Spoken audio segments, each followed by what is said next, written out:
Okay, so I have never played Necrobarista in my life. I only saw it literally earlier today. But I thought, hey, I like the aesthetic of this game. Heard it's a visual novel.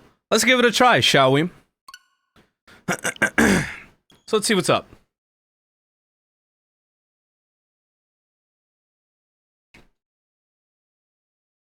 How long are you playing this game? I'm not sure. I have no idea. We'll see. Alright.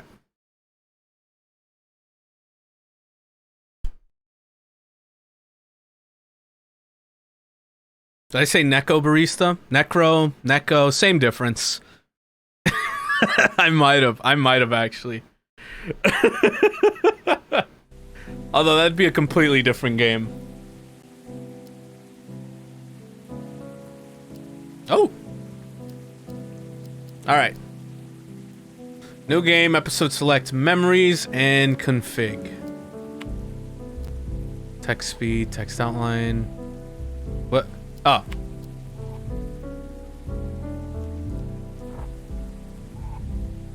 I'll have it like slightly big, text shadow. Language, English, of course. Oh, wait, no! Ah! Help! Help! Configure T! Text opties! What the fuck? Options text. Opzioni test! Configure zone! Dude, they have a lot of languages. Oh my god. Alright, can I get back to English? Pretty please? Oh fuck, I gotta go all the way back. Okay, there we go. We're good. We're good. We're good, chat. Don't worry. Don't worry. We're good. Alright, sound, I would say we're probably good with that. Okay. So let's start. Necrobarista. Let's go.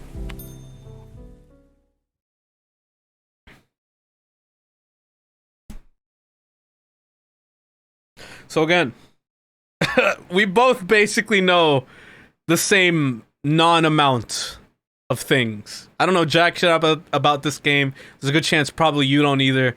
Let's see what's up with it, right? I'll probably have to move chat depending on where text is on the screen and everything, but yeah. Just a quick heads up.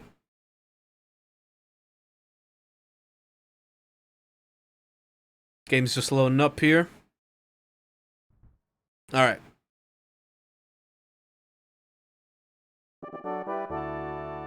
Yo! Thank you, Gaming Giant, for the 5 gifted. God damn! Appreciate you doing that. Hope you're doing well, my guy.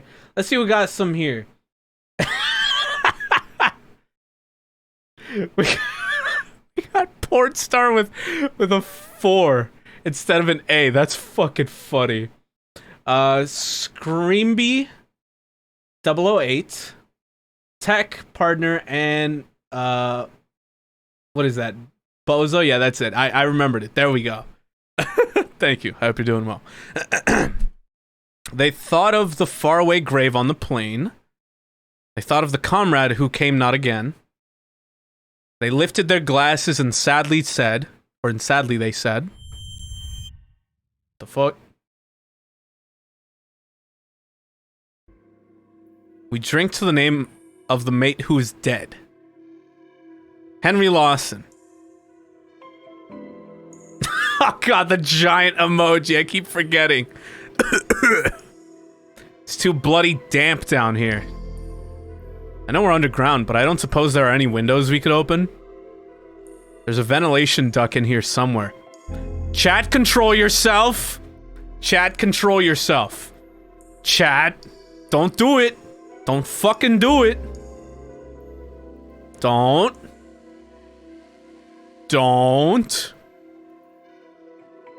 Nah, I think these are supposed to be like Australian or something. Maddie, mind opening it up? Get some fresh air circulating? Thank you, Gaming Giant, for the 100 bits. I lost control. We'll lose control responsibly, but thank you for the bits. And the subs. Other end's blocking right now, or blocks right now. There's a dumpster sitting on top of it. You'll have to grin and bear it. Now what the hell is going on here? Can we hurry this up? Calm your farm, old man. You're well aware it takes a while to set up. I don't appreciate your tone. Sorry. At the very least, can we turn some lights on? With all the rubbish you've got scattered around the place, I'd like to at least know where I'm putting my feet. Ashley, would you mind? Oh? Yeah, so where the hell are we? What is going on? What the fuck? Thanks. What the fuck is going on here? You're more organized than last time, I see. Practice makes perfect. Hey, Maddie. How much more wire do we need? I think that's enough. Great. Now... Che? What's up, little P? P. Found you a chair. Ah, thank you. So what is going on here? So, this whole thing. Surely it's not legal, yeah? Maddie wasn't clear on that. Yes, the council found it confronting. Oh, that's always a good sign. For good reason, I suppose. Because it utterly upsets the natural order. So are we doing like some witchcraft shit here or something? Mate, it's not just bureaucracy. Shush you. Most rules can be bent, after all. And Maddie has a particular fascination with breaking rules. As I'm sure you've realized. Hey, don't give her all the credit. Bah. Is this related to her gambling for time? So, the transfer. Was the same sort of magic we're doing now, yes? Small scale, though. Doing it on a larger scale requires a bit more preparation. We are being thrown into this with, like, nothing. It's interesting, though. The council successfully suppressed all available information about it, though. For good reason. What happens if something goes wrong? Well, you don't tend to mess it up more than once. Or try it again after you fail, for that matter. Stubborn scholars notwithstanding. What do you even call this sort of magic, then? Oh, dude, it's so dark in here now. The light's gone. Question's irrelevant. Dude, what the hell is that? What is going on with, like, the fucking red tint there? That is cool looking, though. Because it's banned. Oh. Extremely cool? That's what I call it. Well, by definition, it's a conduit ritual. Oh, like Minecraft, dude. But hey, we're among friends. Don't you dare. Don't you fucking dare, chat. So we can call it what it really is.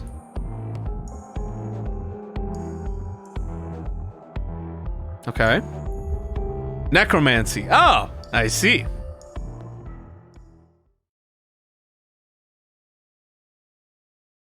Shut the fuck up, chat. Shut up.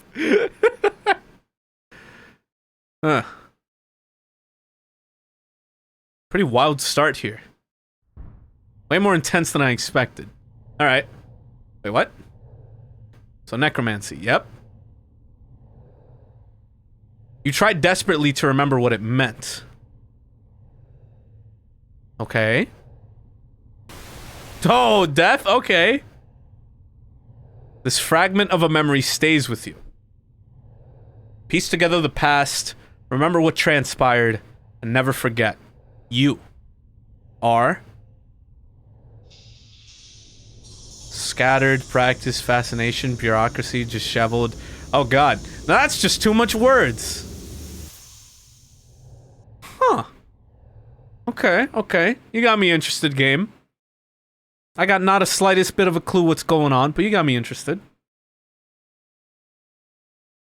I'm wondering how this leads into our protagonist becoming a barista of sorts. Like, how do we get from there to that, you know? Oh? Whoa! Oh, we can move! Oh, God. Huh. Oh, dude, look at all this rain. Yeah, England be like, get fucked. Get fucked. Huh.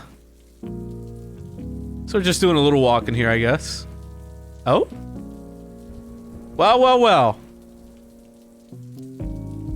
Press A and hold to inspect a memory. Do I gotta look at the... Oh, whoa! What the hell's going on here? Maddie's rules. 1. We welcome both living and dead. Patrons will be served in the order they arrived. 2. Don't ask who's alive. It's rude. If someone wants to tell you, they'll tell you. 3. The dead have 24 hours to spend within the premises before moving on. Strictly enforced. 4. No, we don't have Wi-Fi. 5. Report broken items and other abnormalities. And anomalies? Where'd I get abnormalities? I can't read. Oh my god. Anomalies to staff. We can't clean up your broken glass or spatial riff if we don't know about it. 6. Don't feed the Eidolons. They can't eat, and offering them food just reminds them of that cruel fact. Oh. Well, that's just mean. Okay. Interesting. Oh. Our doors are open now. Kind of wonder if we can explore anything else here, but I would assume not. Whoa, whoa, that's dark. Whoa! Well, that is too dark. No, no, no, I'm not comfortable there. Fuck it, we'll move in here. Why not? Whoa. What's going on here? Saw like a fucking, like, white tree there.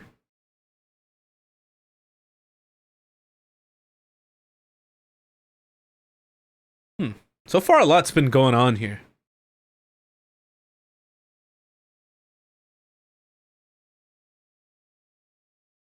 I'm sure we'll have answers soon, but... Huh.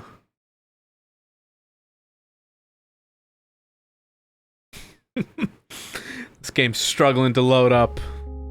Such is the fault of the Nintendo Switch. Part 1? Alright. Okay.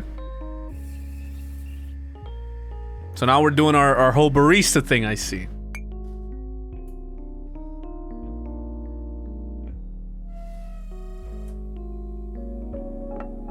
Okay. The terminal. Carlton, Victoria. Australia 3053? Oh my god! So we are in Australia. Excerpts from online reviews.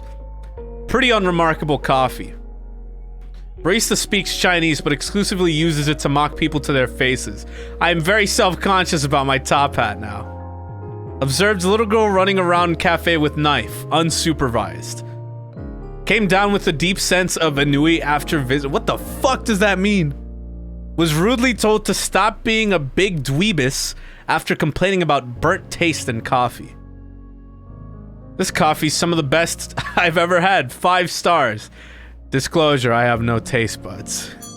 The door closes. Oh? Who's this? Hey there. Hey.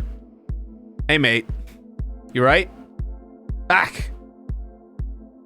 Scout TF2. Holy shit, yeah, he... Oh my god, now that you mention it. You can see me? Clear as day, yeah. What can I get you? I've been walking around for hours. Nobody was talking to me. I don't even know how I got in here. I think you'll find it was via the front door. You know, insert audience laugh track here. Okay. Right. Where am I? This, dearly departed, is the terminal. Ominous name. Carlton's finest. Departed. They say our coffee's to die for. Ooh. Oh, sheesh. Dude, I'm loving this music so far. My god. Same with the visuals. So, I don't really know how to go about this. Ask me anything, man. You're not the first disheveled dead guy to drop in, and I'm sure you won't be the last.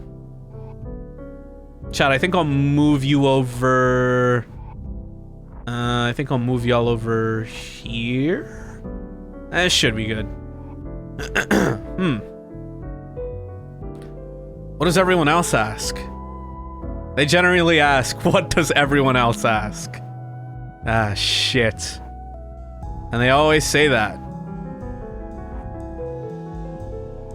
Then there's this embarrassed silence. Alright. I get it. You make a habit of bullying everyone who comes through, or just the pitiful ones? It's almost exclusively the latter. I guess that's consistent. Always felt like people saw me as a pitiful guy. Sorry, I was actually just kidding there. No, you're right. I'm a fucking sad sack. Boss hated me, family hated me, work sucked. Just like everything else about me. Now I'm never even gonna have a chance to make things better for myself. That's it. Stick a fork in me, I'm done. Hey, come on. And now I'm sitting in a cafe for dead people falling apart in front of the barista. Mate, pull it together! Number 1 rule, no breakdowns in the cafe, please. That's a fucked up rule. I promise, man. You are okay. I know how it is. Are you dead? No, and I don't know if you read the rules outside, but God, I did. Yes. Can't even get that right. In that case, you'll also have read that you have 24 hours left before you gotta move on to the next place. I don't think you want to spend them having one big, long, extended panic attack. 24 hours? Ah, shit. What I'm saying is, everything's okay. Just take some deep breaths. We'll sort this out. I'm sorry. I don't want to be a fuss. Cafe's empty. It's not like I've got anything else going on. Don't worry about it. Are you sure? Kind of a burden. I'm not gonna lie, I almost read that as burn. You're not. Promise. Chin up, mate. Let me tell you about the building. It's got some cool history. So, the first time I came here was about 4 years ago. What? Oh, did it just skip there? Whoa. I didn't even realize you could slightly move the camera. And that's why you should never ever serve a martini to a dead biker, even if he specifically asked for one. Hey, what's up, Cameron? What I miss? We just played some Pokemon Unite. Here we're playing Necrobarista. Not Neko, Necro. My god, I keep messing that up. Some sort of visual novel here with a pretty nice looking art style. Pretty solid music so far. Huh. Out of all the possible ways to react to that, that's one I certainly didn't expect. Yeah, no point in seeking eternal vengeance if you're gonna have to leave in a few hours anyway. Yo, what's up, V-Fru? Kind of strips it of its meaning, you know? There's no way to tell whether you'll even care once you cross over. I like all the little, like, bits of limited animation we got going on with this game. It looks really nice. And again, maybe I'm just being a buzzkill about it. Shouldn't go around policing people's reactions to things. I'm, still wrapping my head around this. Death, that is.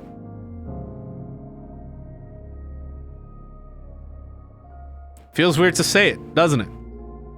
Weird. Yeah, that's the word. So, you said most people don't ever find out how they died before they pass? Even if they got murdered or something? I can't speak. Murdered or something? Yep. Most people don't die from murder. What? It's mostly sickness. Ah. Or old age. Or lawnmower accidents. Well, they call them accidents. But really, loads of lawnmowers are possessed by evil spirits. Okay, that said.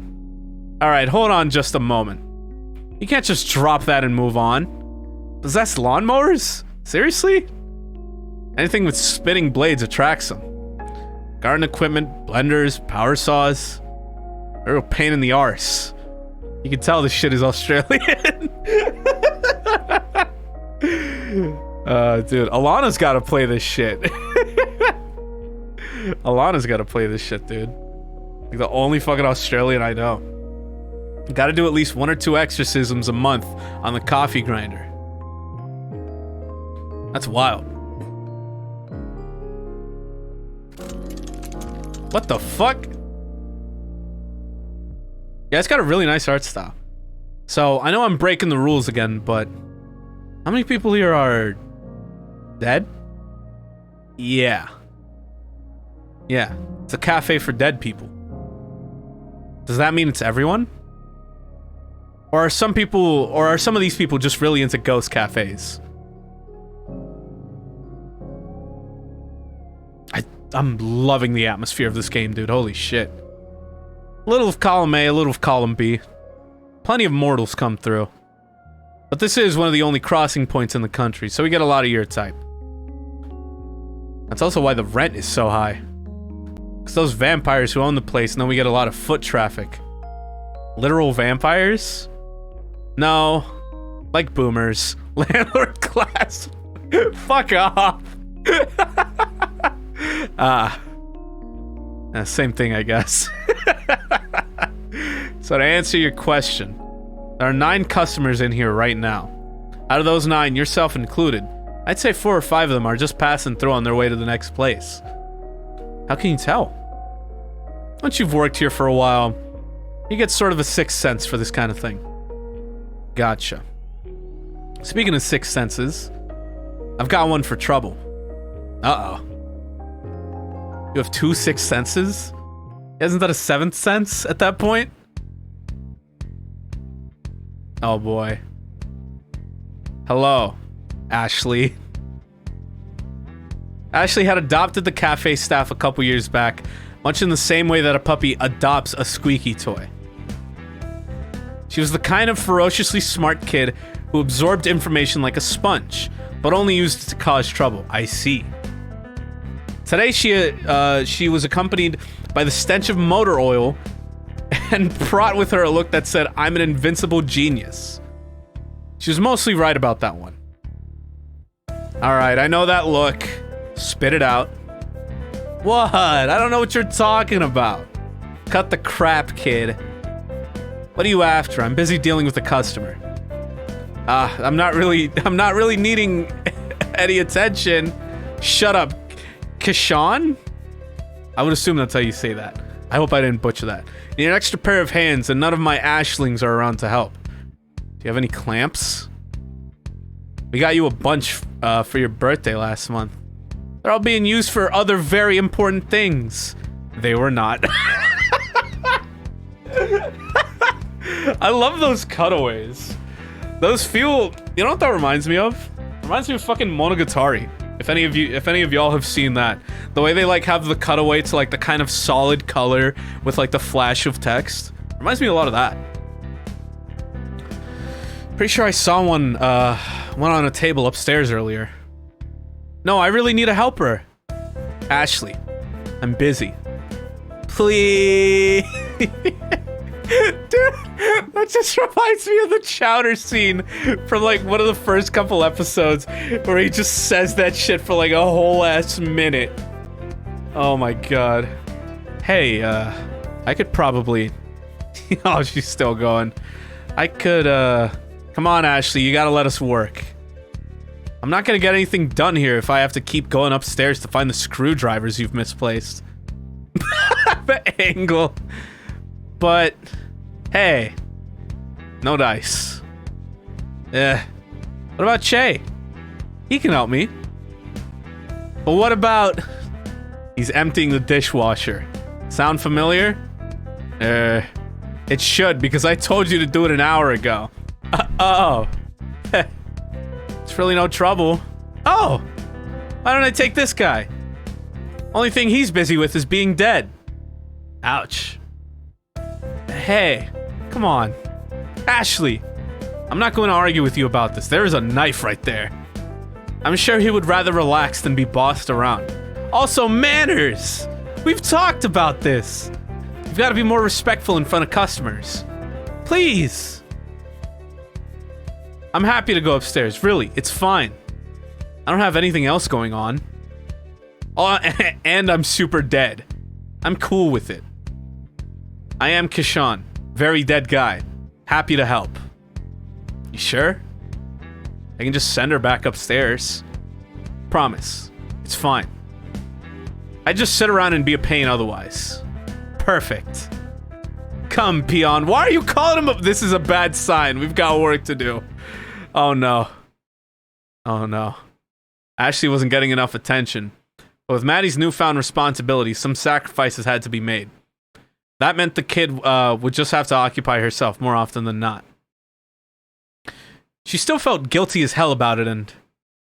You know, I reckon this place needs more plants. Jesus Christ, Che!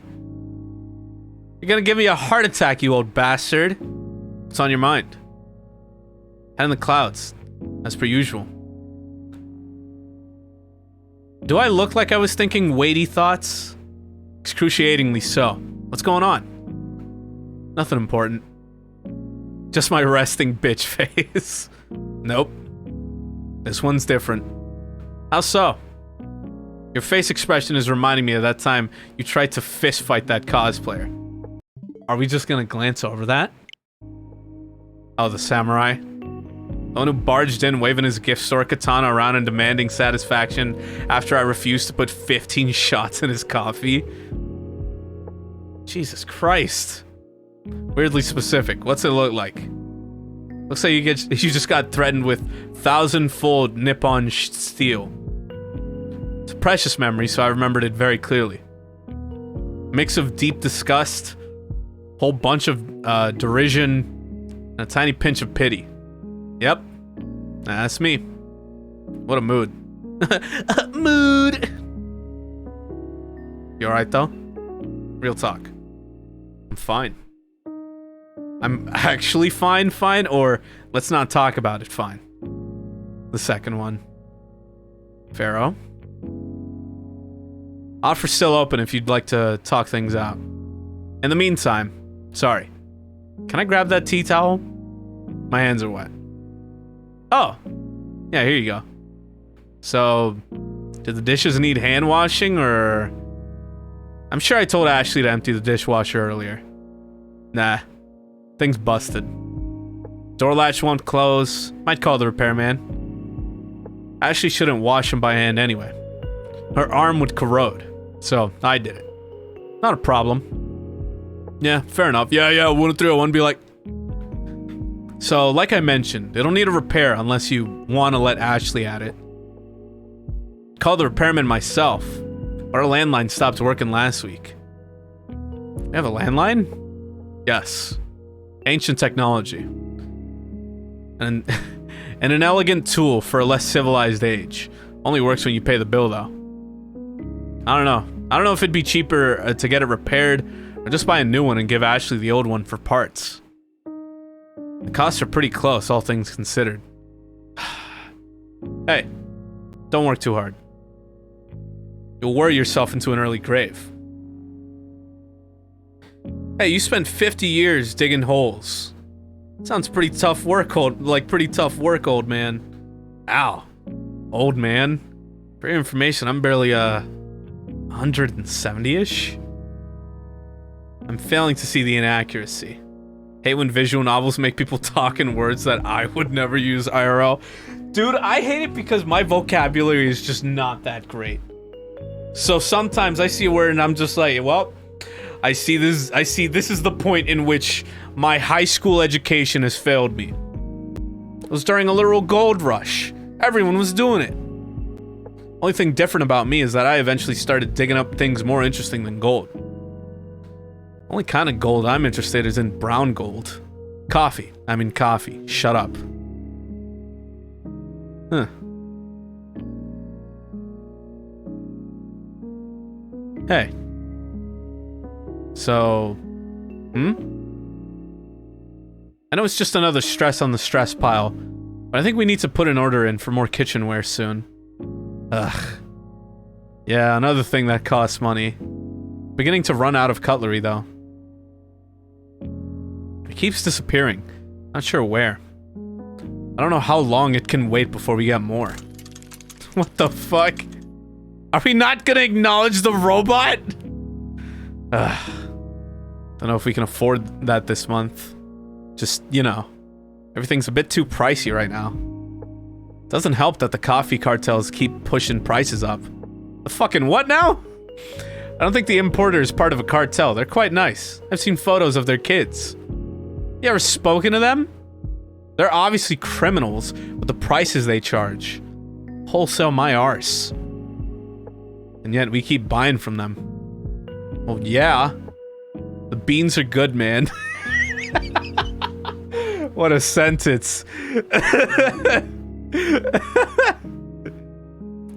It's just everything else on top of them that's stressing me out. Ah. Yes. I'll happily accept the blame for some of that. It's fine. You don't have to. I know it's all on me. I've just got to figure out how to pay everything off. Everything. And everyone. Shitty council of death and the doubly shitty debt we owe to them are the last things I want to think about right now. I've lost enough sleep over it already. Hey, I'm here to help. I'm worried about you, you know. I've had a lot of responsibility dropped on you in a very short period of time. Can't help but feel, a little bit culpable for that. I know. Yeah. I know. And you... I can't thank you enough. Yo, chat, shut the fuck up. Shh! It's alright. Hold yourself together. We'll figure it out as a team, just like we always have. I just don't know how to, or I just don't want to deal with it, you know? I get it. I don't want to, and I don't want you to feel like I'm imposing or interfering too much. I know the cafe's yours now. And even though things are a bit much at the moment, I know I keep saying this, Maddie, but I don't know how much time we have to deal with all of this before things start falling apart. Things are already falling apart. Yeesh. You're gonna have to face reality at some point, you know that, right? Yeesh. Che, oh my god, yes, I know. I don't need any more reminders from you. Back off, man. The council's always on my mind. I can't escape them. My best is all I can do, okay? Just because you're my best friend and my old boss and my mentor doesn't mean I need you preaching at me how I need to deal with my problems. Because they're my problems now, not yours. Alright. No worries. I'll give you some space. Might go check on Ashley. You seen her recently? She's upstairs. Dragged a customer up there, talking about clamps or something. I'd better go rescue them then. Be back in a bit. Yeesh. Yeah, there's some drama going on here, man. Jesus. Shit. He's right, isn't he? Really could use some more plants. Bringing it full circle, I see. So gonna strap a big old steak knife to it. Fucking excuse me? And make them fight each other. I love it.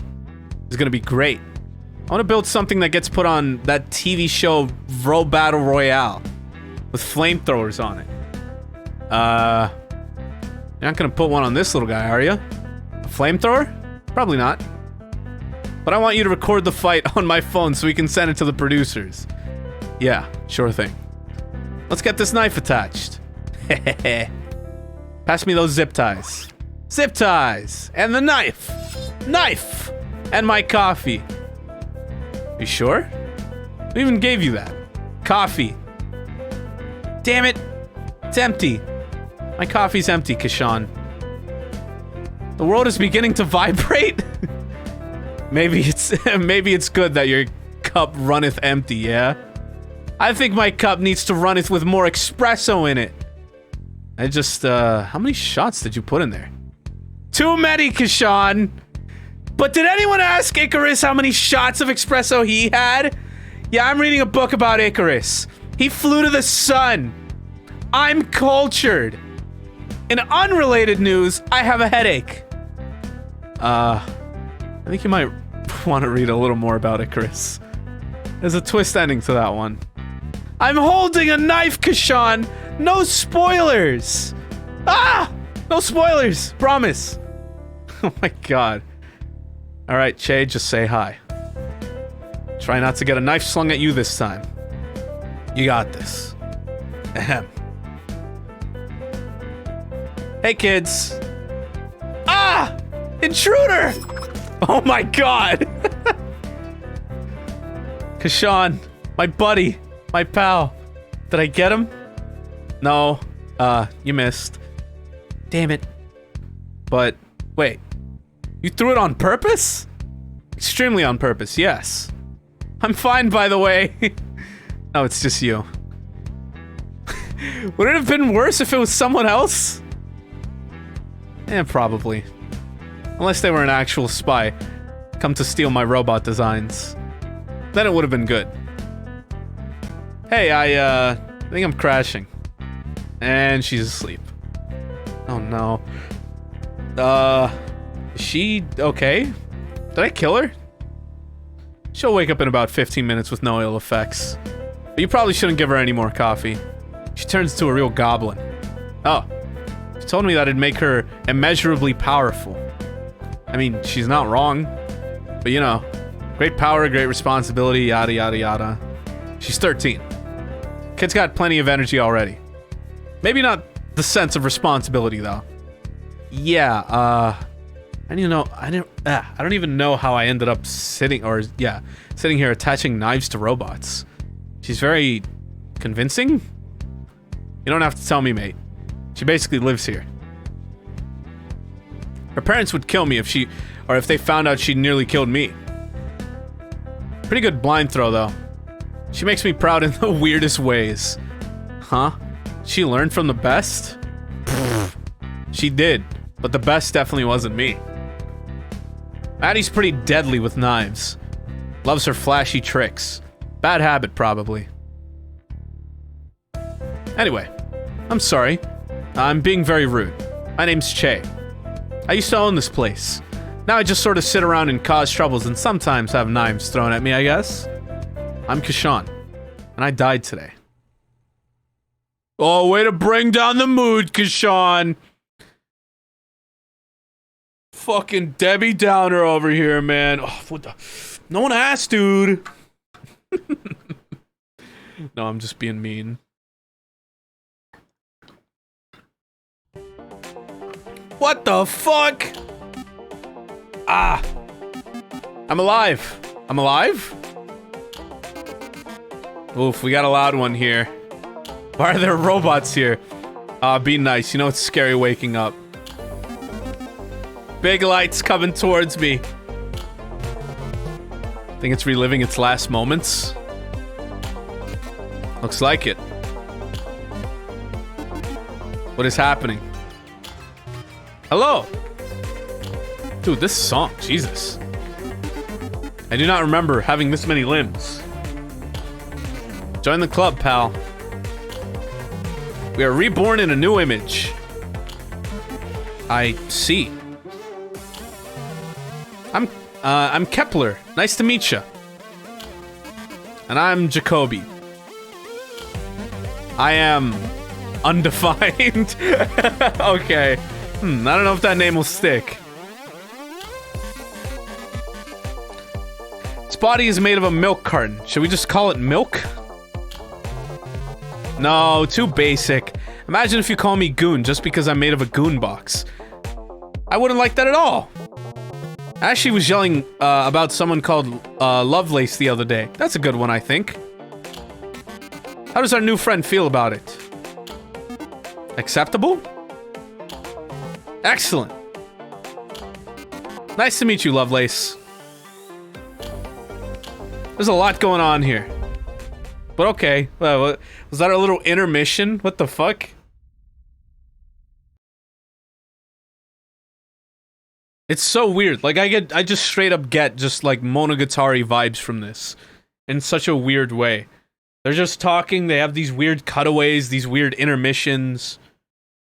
It's pretty cool so far, though. I'm liking it. I'm liking it a good bit.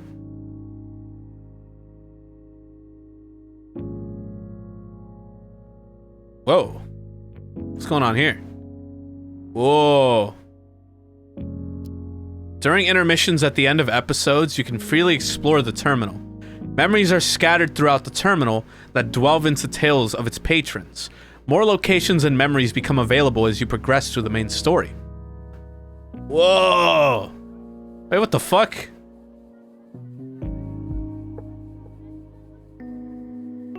What? Like, I'm wondering what the hell I can look at. What? I saw something that popped up over here. Whoa, wait a minute. That wasn't how the entrance originally looked. What the fuck? So what's happening here? The Fisherman won? What the fuck? I want to explore this place a little more, though. Oh, it's one of those little robot guys. Ashley's Journal 1? Bro Battle Royale Robot Power Rankings. Winless. Winless. When I first saw the name of this bot, I thought it was styled to be like a girl who could run control storms and run like a ninja, a real lass of the wind. Or maybe a girl of the elements, someone with the ability to become the wind itself. If I were a wind lass, I would vanish in an instant whenever Maddie appeared. She would look around and say, "Where's Ashley?" And I would be right there, but she wouldn't notice it. It would be because I was one with the wind. Then when she left, I would fade back into the room like a ninja. This would only work outside and in the rooms that are really breezy. So I would probably set up fans in the workshop to make it real drafty. Then I looked it up online and learned the name Windless is actually a fancy name for a winch used to pull anchors up, which at first made me think this bot was lame. It works by hooking its arm under enemy bots and pulling it up to flip them over. It never even tries to smash the other bot to bits or melt it with fire. But then I watched it in action and realized that flipping your enemy onto their back to incapacitate them is the ultimate ninja move. Windlass moves like a master, spending the entire match trying to bait its opponent into exposing its weakness. And then, like a ninja master that knows how to jab exactly the right pressure point on the back of the neck to make their enemy's head explode, Windlass grabs the enemy bot by the one part of it that happens to be sticking out the wrong time and flips it onto its back. Note, most bots only have wheels or legs on the bottom, not on the top, so when you flip them over, they are totally helpless and the match is over. To avoid this happening, we should make sure to put wheels on the top as well. When I make a bot like Windless, I'm going to call it Badass because that's what it is. Huh. That was a random flash of just info. Kind of funny though. So what I'm curious about is, are we like an actual like person here? Continue. Oh, so we have to talk to Maddie to continue the story. Interesting. What the fuck? Crucible product? Fucking excuse me? I'm just curious like what everything we can like interact with. Alchemy in the wrong way. Whoa, the lighting changed severely when I got over here. Whoa. This tree looks awfully important. Surprised I can't interact with it. I feel like there's no doubt a lot of things here that I'm going to miss. Especially first time around, but let's go up here. Never mind. Let's not. Because we can't. Alright, so what's up with this then? So thinking about alchemy the wrong way. Highlighted passages from Thinking About Alchemy the Wrong Way by Sophie Cardova. Most study of alchemy throughout history can be categorized as practical alchemy. That is, alchemy which aims to understand the world only as well as is needed to fulfill certain utilitarian ends, and philosophical alchemy. That is, alchemy which aims to come to a more complete understanding of the world as is, without prejudice for which portions of alchemical understandings can be wielded to utilitarian ends. Jesus Christ, that's a lot of words. In the modern alchemy movement, there have been a tendency within literature to place a greater emphasis on philosophical alchemy, based on the premise that coming to a more complete and correct understanding of the universe is the best way for us to discover more or new practical methods for the physical use of alchemy. I almost lost my place where I was there for a moment, dude. Jesus Christ. Much of this is based on the modern scientific movement and the post-Enlightenment era. Much like our understanding of theoretical physics gives us more accurate models of physical reality, which have real applications in engineering, having a better understanding of alchemy on a physical or philosophical level informs our practice of alchemy. However, it may be that this focus on alchemy, which places an emphasis on being correct rather than useful, has thrown out the baby with the bathwater. That is a weird-ass metaphor. Admittedly, my position here is hardly biased. The fact that practical studies of alchemy have largely been chased underground is the reason that the tome you're reading is self-published, rather than distributed through more official channels. For example, underappreciated in the development of modern alchemical practices is the use of the 5 elemental model. My god. Early pre-Aristotelian? That's a word? Alchemical models were based on an understanding of 5 elements: wood, fire, earth, metal, and water. Later, Aristotelian alchemical models separated elements into 4 categories of earth, water, air, and fire. While this model may be more accurate and reflect an evolution of our understanding of alchemy, it seems to sacrifice the more practical separation of elements in a way that better allows us to understand less tangible things. While wood is not an element strictly speaking, it helps for us to think of it as such. Oh my god, it keeps going! Oh my god, it keeps going! After all, juxtaposing wood against elements such as metal and fire makes it apparent that wood possesses certain soul-like qualities that other elements lack, which might prompt us to question what it is about wood that seems to make it behave like a super element with practical uses beyond the conventional. Oh my god, it's still going. There's great irony in the fact that while these kinds of questions eventually let us discard the 5-element model, the new model no longer allows for the existence in this sort of question to exist in academic literature. This book serves as my guide to asking the wrong questions to arrive at the wrong answers that nonetheless seem to work. It is a book for troublemakers and rule breakers indeed. The fact that you hold this book in your hands right now is probably evidence that you have broken several rules to acquire it. So I would assume this relates to Maddie. That, or you are a rule enforcer tasked with destroying my work, who for some reason has decided to take the time to read it. Perhaps you are reading my work in search of identifying information which might lead you to my location. Or you are reading to gain a better understanding of whom you consider to be an enemy. Perhaps after reading my work you will realize that that my ideas are not so dangerous as you've been to believe. Or perhaps you will realize that they're exactly as dangerous as you've been told.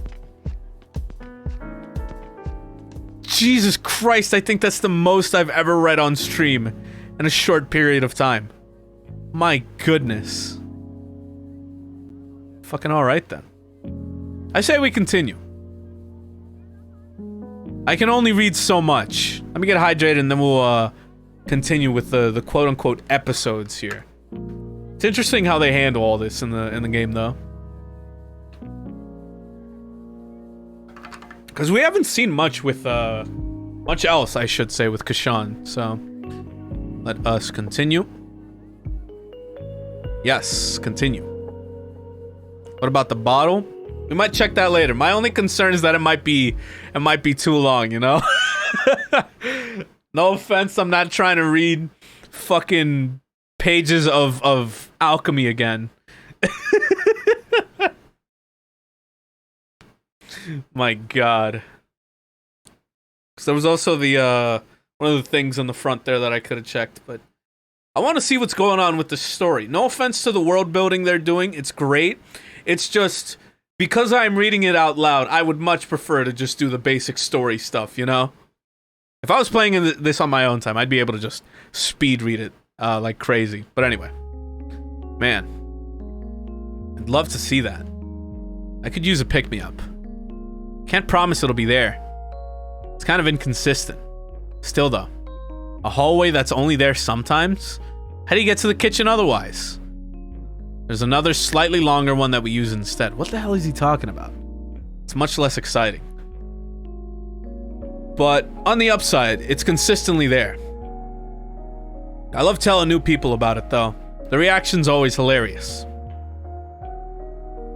I definitely didn't expect to be getting enthusiastic today over a quantum hallway. Or enthusiastic at all, actually. Because as soon as I stopped to think about it, I realized I'm extremely messed up about this. What the fuck is he talking about? Is he on like the phone or something? I understand. Dude, this music is so fucking good though. What the hell? I understand. Your life has gotten very weird very fast, conceptually speaking. Or, you're on life? I should be better at talking about this by now, shouldn't I? Ah, jeez. That's not a fun one to think about, huh? Just keep talking about the hallway so I can keep my mind off this.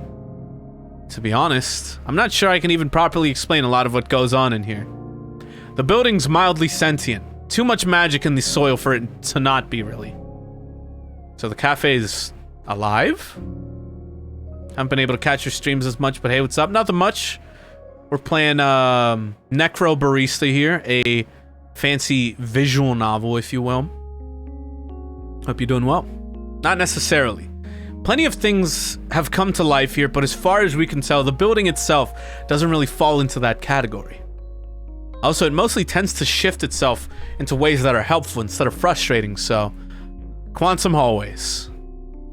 I'm making myself a cuppa. A cup of what? A cup of D's? I'm good for now. Also, what's the barista's name? I didn't actually catch it, and I feel like a jerk. Ah, Maddie? She's the owner now, not just the barista. Still makes coffee, of course. But since she's the owner now, she has a lot more to juggle. Why you asking? Got your eye on her, eh? No, I have a boyfriend. Whoa. He's gay? Oh, well, he's also dead, so that kind of sucks. Had? Oh, jeez, this is a lot. Oh yeah, he just realized. Ouch. Oh, can't imagine how he's feeling. Try not to think about it. It's easier said than done. Okay. Yep. Okay. You want that drink now? I think I want something a little more potent than coffee right now. Sorry. Don't enable him, Kashan. Shush. I can get you something stronger, mate. Shot of whiskey, perhaps? I thought this was a cafe. Well, it is. Mostly. We do serve alcohol, though. And stronger things on request. Stronger? Like what? What the fuck is that? Baiju? Absinthe? What are these things? Pure ethanol? Oh, it's no. Oh my god, no. Jesus Christ. You think a place like this wouldn't have anything stronger than that? Stronger than pure ethanol? Sure. Remind me later and I might pull out some of my special reserve. Don't enable him, Kashan. Hey, someone's gotta drink it. I know you're not gonna touch the stuff aside from setting it on fire. Excuse me, I have perfectly good reasons for wanting to set a puddle of distilled soul on fire. We'll agree to disagree on that one. So, Kashan, what'll it be? Actually, I changed my mind on the coffee. Can I order something complex? Gotta treat myself on my last day on Earth. I'm after a sugar rush. If we have the ingredients, it shouldn't be an issue. Maddie can whip it up for you. Cool, cool. In that case, can I have a large quadruple shot, double vanilla caramel, no foam, super hot, reverse coconut milk macchiato? Jesus Christ! Oh my god. With 2 sugars and whipped cream on top? Maddie? Yes, dearest. Can you, I don't quite know how... Is this real? Oh, is it too much? I was gonna ask for that shot of whiskey Che mentioned earlier, but it seems a little extra. Well... Yes. It is too much. I don't even think Starbucks would serve that. Why? Because it's a fucked up order, man. Dang. Every single word of that increased my urge to set the espresso machine on fire so I wouldn't have to think about making coffee ever again. Oh, but the whiskey's fine. I do that too. I have a counter offer which you have to accept. Yeah? I'll make you another double shot long black. And I'll put whiskey in it. But I won't call you a hipster this time. You're putting whiskey in coffee? Excuse me? If you decline my offer, on God, I will strip your soul from your body and use it to scrub the counters at closing time. Huh. Huh. That's a sentence. It will smell delicious afterwards, if that's any consultation. Yikes. Had something like that once. I gotta try it then.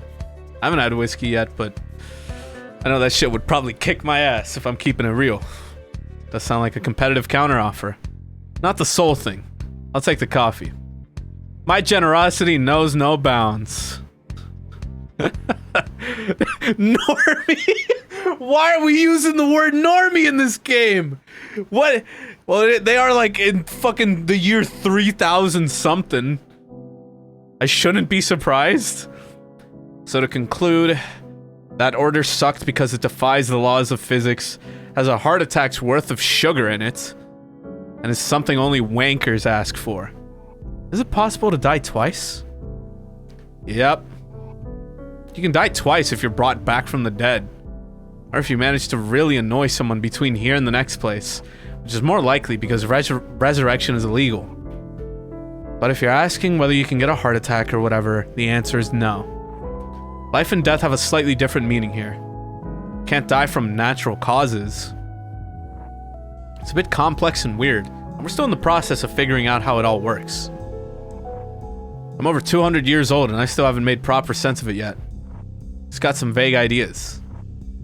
Right. So what's keeping me from just staying here?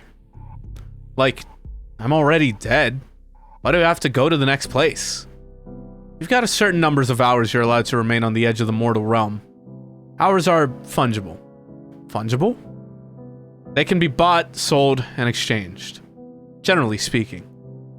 But the Council of Death always collects on debts owed to them. And you'll just start running up a debt if you stay here too long. Your soul starts to get itchy too. It's not something you want to experience. We've had a few stay past their allotted time. They've gotten very uncomfortable very fast. It starts with general irritability. And then worse things begin to happen. Uh-huh. It's a weird thing to wrap your head around. How long do I have before I need to make myself scarce? You get 24 hours. Any longer and we start to pick up the tab, since you're on our premises. And as charming as you are, we've already racked up too much time debt from letting people stick around past their expiry time. We're deep enough in the hole as is, hours-wise. And cash-wise, we're extremely poor. We've been a bit too lenient in the past, letting people stay just a little longer instead of gently shooing them onto the next plane of existence, etc. You know the drill. But hey, since hours are fungible, you can always acquire them some other way. Oh? There's something happening tonight, actually, that you might be interested in. Seriously? You're still doing that? Shush.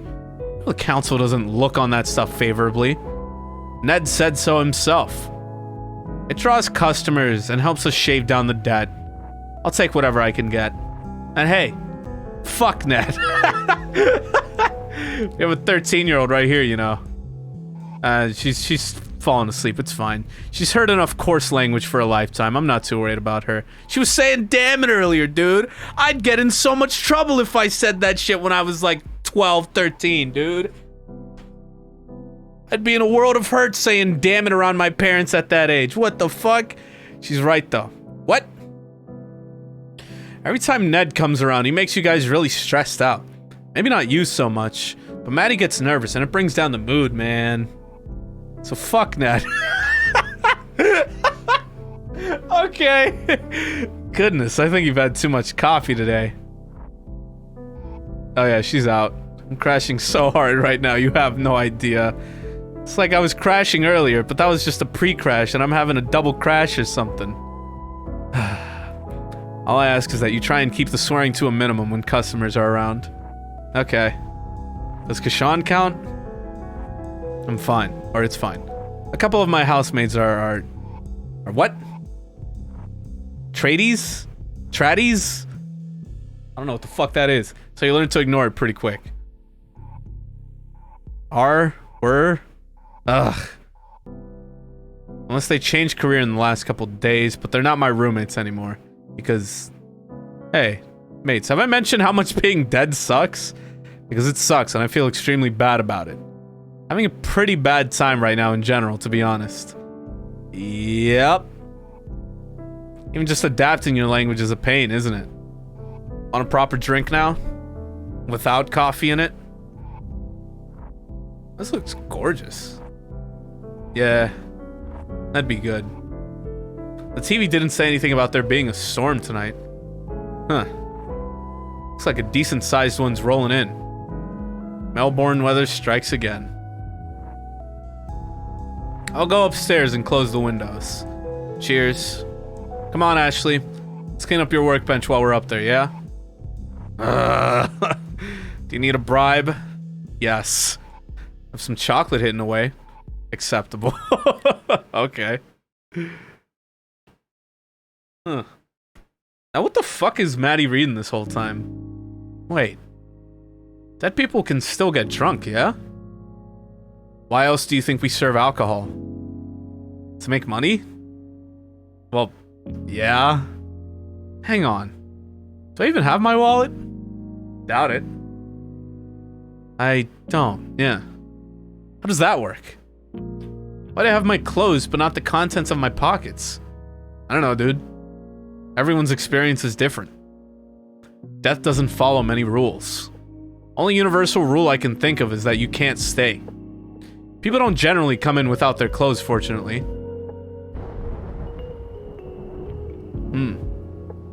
So about this drink.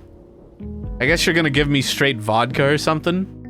Why is that? You don't like making complex drinks. Dude, no. I don't like making ridiculous caffeine-laced milkshakes for overcompensating soccer dads. I'm happy to mix a cocktail within reason. Yeah, let me get a cocktail, hold the tail. Oh, okay. What have you got then? Shay's got everything you can think of. And then some. I can go for a mint julep. Hey, what's that outside? That's a person? Outside. Some guy out in the rain? Ah, shit. Maddie? Maddie, what's up? Let's get started on that drink. Oh, shit. What the fuck is... Yo, whose dude is this? What the fuck? Morning. Hi? Hello, recently departed. Hey, that hat you're wearing, kind of makes you look like... Ned Kelly? I could have sworn you were standing outside literally a second ago. Dude, what's up with this head? So how'd this one cark it? Good morning to you too, Ned. 7 o'clock in the morning, Madeline. Piss off, Nedward. Ew. It's not even my full name. Isn't it, Maddie? Chase said it was, and he never lies. He never said that. Well, no. But it was worth a try. A try at what? Catching me off balance? Some shit along those lines? Mate, I'm so off balance right now that a light breeze could knock me head over arse. Don't push me. Hey, this mint julep is great. Just wanted to contribute that to the conversation. So you catch the game last night? No? I do not care to discuss the egg sport with you or anyone else. Don't try it. Oof. There's no way this motherfucker said oof. Come on now. Just making polite conversation. You should try it sometime. This guy is such an asshole. Maybe. Not for you, though. You've never come in during daylight hours before. What do you want? Nothing much. Like to talk to Che at some point, but it can wait, seeing as he's missing. Planned on sending out a search party? Might do. It'd be a shame to lose an old friend by letting him wander onto some train tracks or something. Yeah, well, shut up. He's upstairs, last I saw.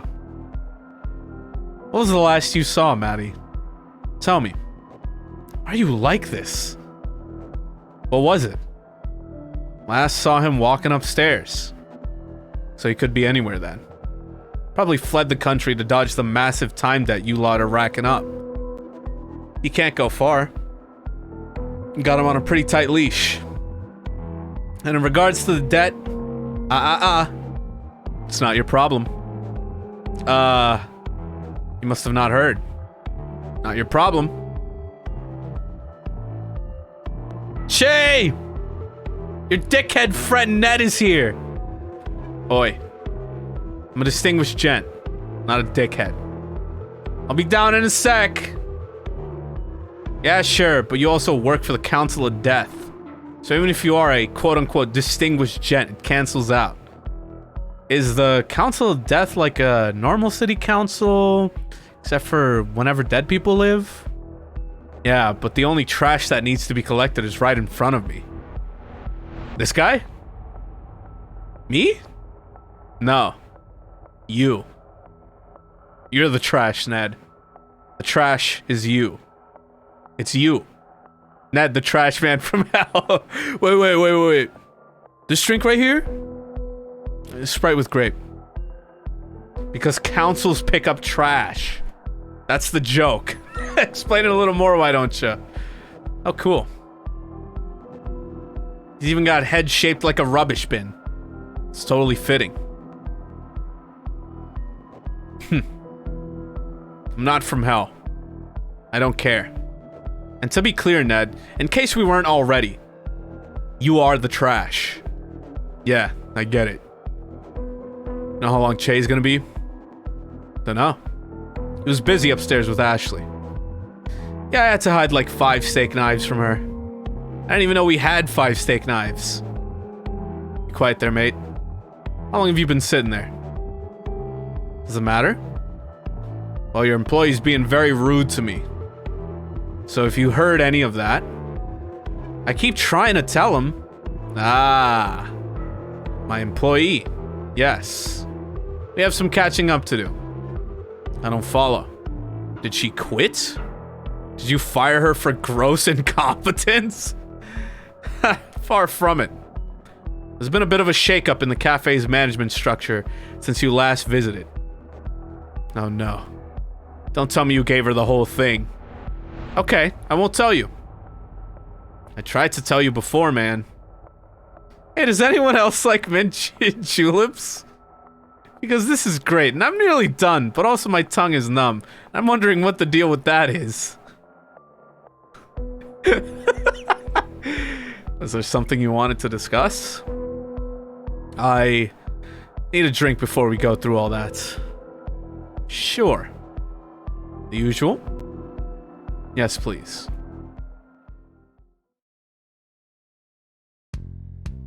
How come he gets a curly straw? So Che, spin me a tale of how you handed down the cafe to this person. Well, every man's got his price. Can my price be a curly straw too? Buddy, I'll give you 2 of it if it means you stop complaining about numb lips. Yeah, what did you make this with? Couldn't find half the ingredients, so I put in a bunch of baijiu and chili seeds. It's got some of the stuff though, so it's a mint julep in spirit, if nothing else. Does this have any mint or julep in it? At all? Definitely may be lacking mint. And I cannot confirm nor deny the existence of the mythical julep. You asked for baijiu earlier though, so there you go. Mission complete. Maddie, I'm getting very drunk very fast. Baijiu will do that to you. Here, I think you should have a little lie down.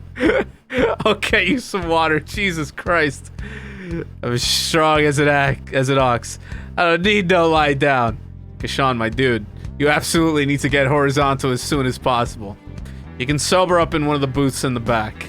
It's nice and quiet over there. I'll fight you. I'll win though. Up you get, mate. Bloody hell. Would have been helpful if you told me about this before. Probably. I'm not worried about it. Maddie knew what she was getting into with this whole cafe situation. And it's natural that it might take her a while to get the hang of running a business.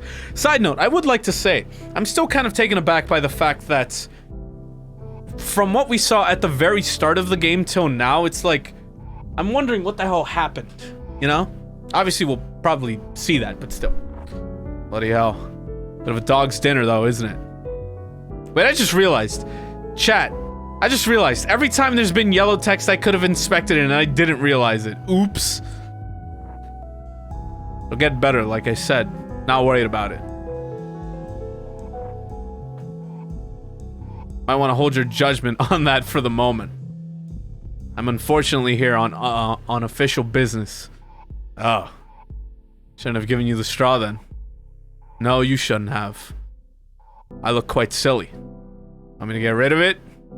It's just Maddie.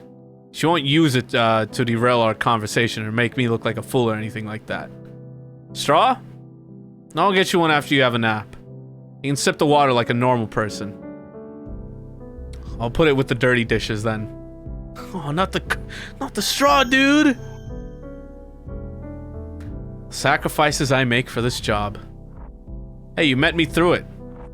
So can't have been all that bad. That was bloody 100 years ago. Man, really? Longer. Time flies when you're immortal, huh? What? Quasi-immortal. The old rust bucket's still got an expiry date somewhere down the line. What's this about immortality? Hey, you should buy more plants. Shut up. Sorry, continue.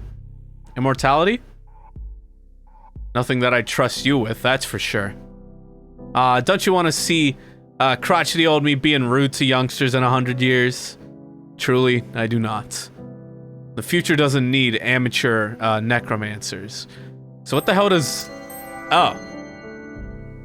Oh, so that's all this does. Just gives us a fucking definition, basically. Okay. Your loss. So, you two heading upstairs? Actually, Ned does, in fact, have something fairly important to discuss with you. Oh. It's about the debt you owe. To the council. Yeah, I know. What about it? What the fuck? Maddie. It's time. You owe us over 600 hours. Chase signed a contract. The hours for the cafe. You owe you own the cafe, so you own the debt. And tonight, I've come to collect. What the fuck? Oh, what? Okay, it froze for a moment there. What the fuck is going on? This shit is struggling. Hold up. Okay, we're good. I like how you can see the fucking artifacts, but is this like a dead-ass opening, dude? What the fuck?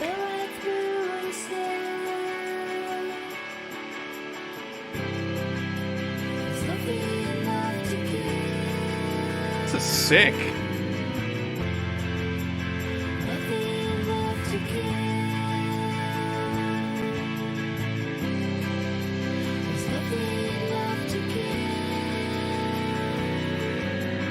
We got an opening going on right now.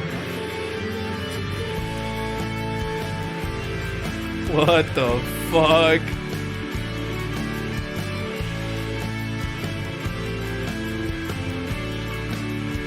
There's a lot going on here. Holy shit.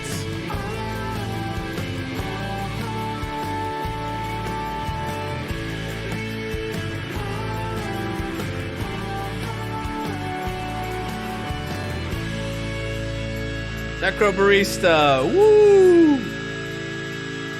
Huh. Now I did not expect an opening for this game. Much less one that nice. Huh.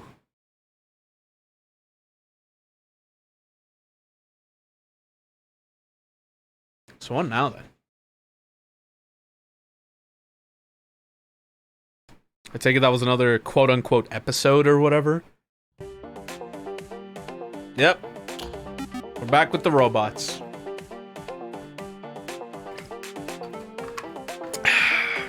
That was kind of intense. Do they do that often? Song and dance thing? Yeah, what do they think they are? Some sort of anime street gang? What sort of self-obsessed jerk has their own theme song? Don't be a downer, pal. No, I was talking about the dramatic encounter. Oh, between Maddie and Ned? Yes. Yeah, they've got chemistry. Not the romantic kind, the explosive kind. Can't leave them in the same room together or they'll kill each other. Bad history? Maddie's just a serially troublesome person from Ned's perspective. Doesn't help that she can't stop herself from pulling pranks on him. No, I suppose not. I mean, he doesn't make it easy either. I don't think he's used to having his authority questioned. She really gets under his skin. Wasn't he a famous criminal? And therein lies the irony of the situation. What a strange world we live in.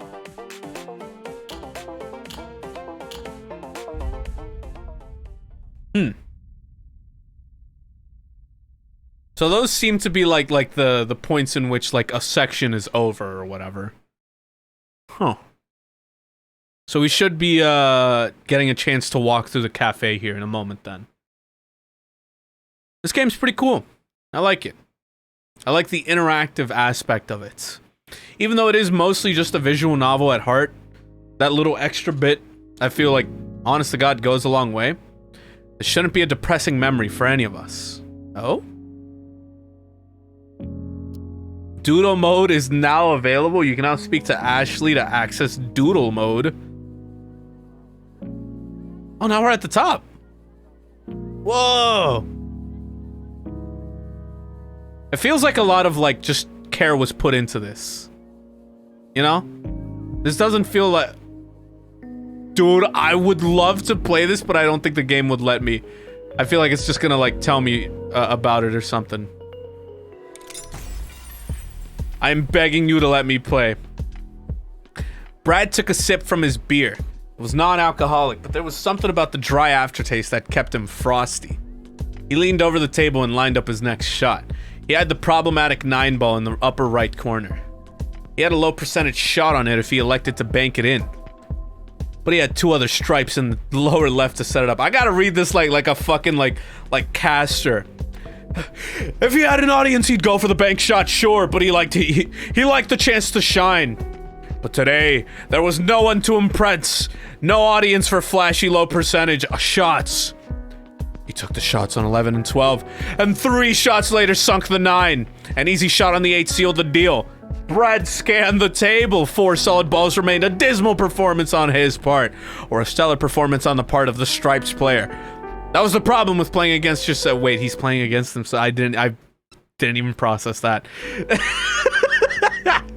You always won, but you always lost, too. Brad chugged the remainder of his beer and added it to his collection of empties, which now stood 5 bottles strong. He took a moment to survey the room. His table was the only one of the 4 that was in use. That didn't come as any surprise to him. It was early in the evening, and he had grown accustomed to spending time alone in this room. He knew when he could come here to be alone. And when the other shark showed up. The other shark? What? What is going on? Brad grabbed the triangle. It was looped around his collection of beer bottles and set the ball in order for another round. Someone came up the stairs, and Brad looked briefly, long enough to see a woman we had recognized as the dour-faced barkeep who had served him the beers that kept him company for the past hour or 2. Several steps behind the woman, he saw an older-looking man. That man stopped in front of the table opposite Brad's and began chalking up his cue. Oh. Brad directed his attention to the man. Usually offered people a game when they came up, but the man seemed prepared to keep to himself, so Brad said nothing and tried to focus on his table. He set up to break, and the older man coughed as he shot. He had his cue ball just a fraction of a degree off. Bounced off the rack into one of the side pockets and the rest of the balls jostled around the table. Stink. Brad didn't swear when playing pool. His earliest experiences with competitive billiards had been in an environment that forbade obscenities and issued foul penalties every time he let out an involuntary shit or fuck. He had to find cleaner substitutes. Break came the sound from the old man's table. 2, 3, 4. Brad put down his cue, or his break cue, and picked up the leather-tipped cue that was leaning against the table. 5, 6. Brad chalked his cue, trying to avoid the tilt from his bad break. 7, 8. He lined up to shoot and realized that this man was already finishing his balls out of the pockets and collecting them in the triangle. Brad did a double take. Had the man sunk the 8 ball after 8 strokes, including break? Brad continued playing his own table, but kept an eye on the older man this time. It happened again. Break. 2, 3, 4, 5, 6, 7, 8. A perfect clean sweep. As the old man began clearing the table, Brad walked over. "Excuse me," he said, "but I couldn't help but notice you just hit 2 perfect games." "Was that?" The man turned to Brad, squinting at him. Brad repeated himself a bit louder this time. "I was just complimenting you on 2 perfect games. Impressive stuff." The man heaved his shoulders. "Sometimes you get a bit of luck on your side." "Still," said Brad, "you don't see novices hitting 2 consecutive perfect games." The man offered another ineffectual shrug. "Do you want to play a game?" Brad gestured to his own table, which was already set up. Most of the people who come around here tend to be novices. I've been itching for a bit of competition. Brad paused, but the man said nothing. "Of course, if you'd prefer to play your own table, I don't mean to intrude." "We can play," said the man. "Though, if you can shoot perfect a 3rd time, you won't get to. Or if I can shoot perfect a 3rd time, my bad. I'd be impressed if you could pull that off," said Brad. The older man racked the balls and stepped away from the table to let Brad break. Brad leaned over the table and took several strokes before finally connecting with the cue ball. The break was weaker than he expected, but he managed to sink 1 ball. He looked at the table, annoyed, and realized that he hadn't bothered to check if the rack was frozen before he broke. His next shot was a straight in to the middle pocket. He briefly visualized the trajectory of the cue ball in his mind. It would easily knock the 6 ball in, then bounce toward the front of the table. Brad wasn't confident of where exactly the ball would stop, but he was confident he'd be able to do something with it. He took the shot, and the 6 ball went in. Solids. After the cue ball settled, found himself with no good options. Brad smiled. Making something out of nothing was his specialty, and after a few moments of eyeing different angles, he settled on a shot toward one of the bottom pockets. A striped ball was in the way, so Brad hit the cue ball several degrees to the side, curving its trajectory around the enemy ball. It hit the solid 3 ball, and the shot was made. Brad looked at the man, hoping for some kind of reaction. The man's mouth remained a flat line, but his eyebrows arched. Or arced. Arched? Yeah, same difference. If anything, the man's lack of obvious expression struck him as a deliberate attempt to not show a response. That he had managed to get a slight rise out of the old man felt like a sweet victory. Brad made his next shot quickly, an easy straight-in shot on the 2 ball, made without thinking about where the cue ball would land. That was a problem for future Brad, but several seconds later, present Brad found himself scolding past Brad for putting him in such a foul position. He was corner hooked. With the cue ball trapped in next to the corner pocket, the only angles available for Brad existed in a 60-degree arc.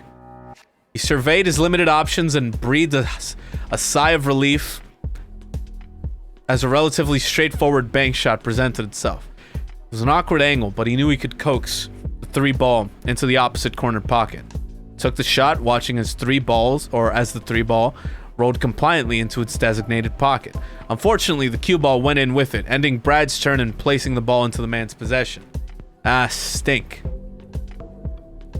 Brad could have sworn the man winked at him as he fished the cue ball out of the lined up a simple shot on a side pocket.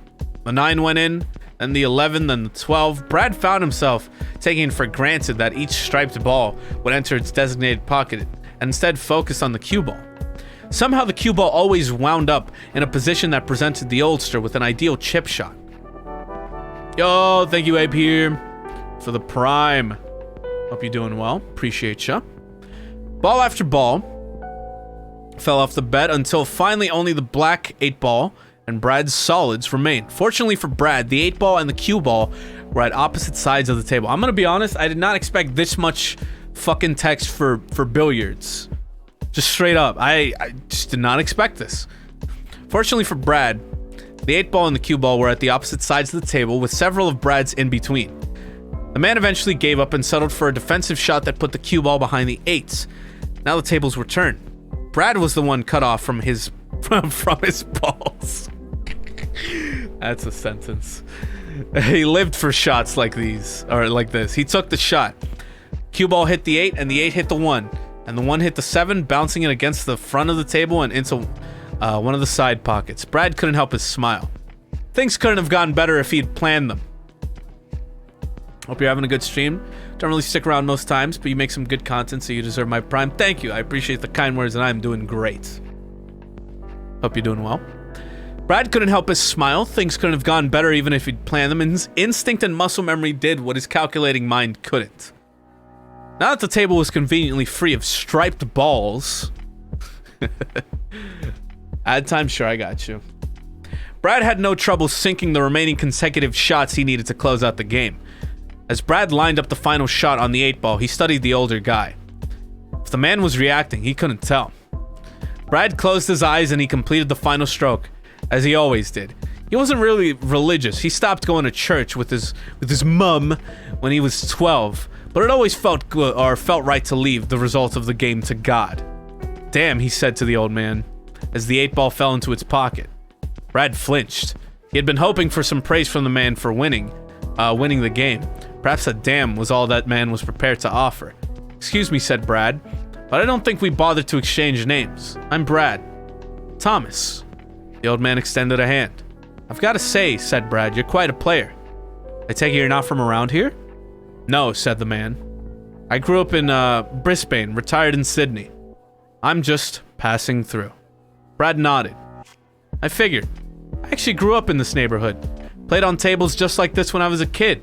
So I know most of the folks on the local competitive circuit. I guess someone like you would have to play competitively, huh? You don't pick up skills like that in a tiny pond. You'd be surprised, said Thomas. A man can accomplish quite a bit when given enough idle time. But have you played competitively, said Brad? I used to, yes, said Thomas. I actually formally retired many years ago, but I kept a table at home for practice to keep my mind sharp. Where did you compete? Oh, I toured in England. Wait, said Brad. You were a pro? A pro makes a salary, said Thomas. I won enough to cover my travel expenses and to make up for the time I spent not working a real job. Brad couldn't hide his excitement. You said England. Did you ever play at the World Billiards Championship?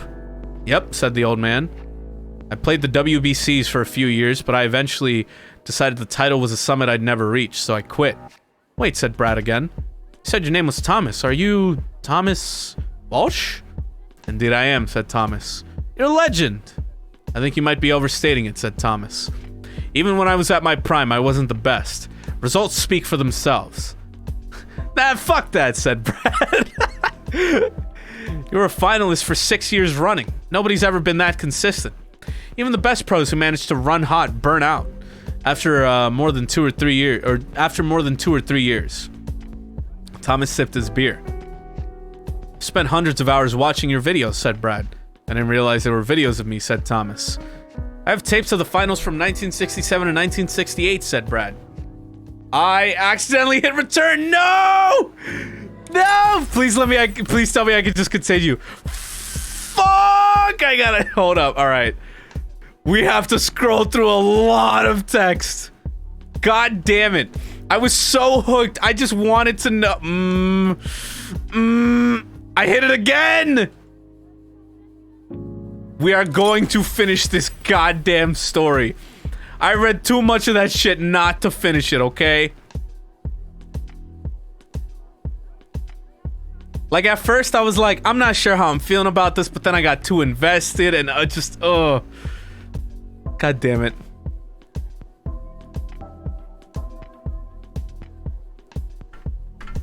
Well, in the meantime, I'm gonna hydrate, because holy shit.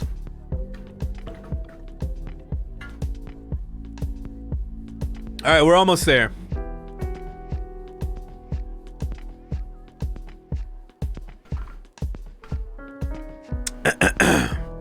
Alright, I think we're like right here. They didn't record them before that, but your last 2 years got recorded for prosperity. They're kind of rarities at this point, but I had a coach who had a vault of old footage. Coach? Thomas arched an eyebrow. Yeah, said Brad. You didn't have a coach? Thomas shook his head. We mostly just taught ourselves and each other. Sometimes you got to practice with people better than you, but that was it. Well, I mostly taught myself, said Brad. But after I started winning some regionals, I joined a team so that I could get sponsored and have a group to train with. Interesting. Brad waited for Thomas to question further, but no question came. So he decided to continue without an invitation. I won the WBC in 2012. No luck since then, I take it, said Thomas. Brad stammered out. Well, yeah. He laughed, awkward. I've never been a consistent player, not like you anyway. He offered a sheepish grin. My mom had an album full of article clippings talking about me like I was some kind of prodigy, the next big thing. Now it feels like I'll forever be a footnote in history. Brad waited for the words of affirmation to come from his hero. Thomas just took another drink from his glass, finishing it off before sitting down next to Brad's empty bottles. Said Brad, feeling foolish. Can I get you a drink in exchange for another game? It would be a real pleasure. Sure, said Thomas. Give me a Guinness. Actually, make it 2. Brad sprinted down the stairs and returned several minutes later with the tray bearing 2 pints of Guinness. Thomas began setting the table for the next game. Brad hovering over him. You know, said Brad, this place is pretty magical. Getting to play a game of pool like this? He wasn't quite sure how to say it, but figured Thomas knew what he was getting at. I mean, this is the sort of place where anything can happen, you know what I'm saying? Not anything, said Thomas. There are limits. Well, yeah, said Brad. But still, 2 former champs. One coming back from beyond the grave, so to speak. That's not the kind of encounter you'd expect to have anywhere else. Thomas looked at him. Magical indeed. When I walked up here, I didn't realize that you were, well, he rubbed his chin. Let's just say that I don't meet a lot of pool pros at bars. Took a sip of his beer. You want to break? Sure. Brad broke and with hands guided by instinct managed to sink 5 balls consecutively. Like magic, his shots always connected. Some people might buckle under pressure, but Brad's performance always seemed to rise the occasion. Or on the occasion. With just 2 striped balls left, Brad knew he was on a streak. But as he lined up for his next shot, he took a moment to consider the position of the 8 ball. It was nestled in an awkward position behind Thomas's balls. But if he could clear a path to it without sinking the last stripe, Brad looked at the sea of balls and knew there was no way for him to mentally calculate every vector. But instinct had gotten him this far, and he wasn't about to stop listening to it now. Brad took the shot, and the cue ball knocked the last striped ball into the corner pocket. Then the cue ball bounced off the table, back toward Thomas' cluster of balls. Brad grinned in elation as the cue ball hit a solid, which hit another, and another in a chain reaction that sent the 8 ball heading towards the corner, just like he'd wanted. It was headed right toward the corner, where there were no balls to intercept it. It was headed right toward the corner, into the pocket. He stopped grinning. Brad knew with a growing dread that the friction of the cloth would be enough, or wouldn't be enough to stop the ball in time. He watched the impending disaster happen in slow motion, powerless to stop it. The game had been going so well. He'd been about to hit a perfect game in front of his childhood hero, and now he was going to lose it in the most inglorious way imaginable. An accidental illegal combination shot. Brad closed his eyes. But not even God could help him now. He didn't need to see it. The sound of the ball plunking into the pocket was enough. He'd lost the game. What? That's it? Aw, man! That's it! That's it for- oh, dude, I'm too fucking There's gonna be another one, because it says Billiards 1, but fuck, I wanna know! Fucker! Oh my goodness. That is just straight up a short story, though. That's not like a little whatever. That really is just a whole ass short story. Oh my goodness. The people writing this game were working in overtime, dude. My god. Hey, how the hell do I get down?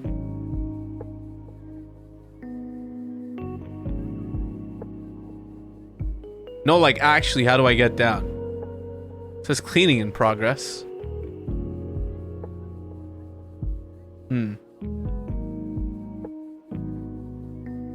I was gonna say, do I just look at Maddie there? What the hell's going on here, then? I take it I can't climb stuff like that. This place is cool, though. I love this setting so far. Very cozy feeling, very nice. Maybe you just gotta read more until they reopen it? I don't know. Maybe. Just move the chain. Yo, good point. Whoa. I didn't even realize.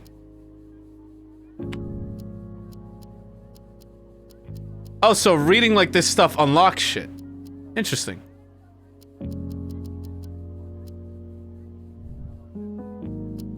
Oh, it's funny. So I just got like concept art from that. Did I get one from the billiard shit? No? Guess not. Okay. Oh, that's funny that your fucking saves are... Oh, that's fucking funny. Wait, what? Huh. There's so much to this. I'm surprised. Oh. What the hell is this even? I probably do have to just read more shit in the meantime. Oh? Oh, yeah. This seems to continue something at least. You're overdue this week, said Ned.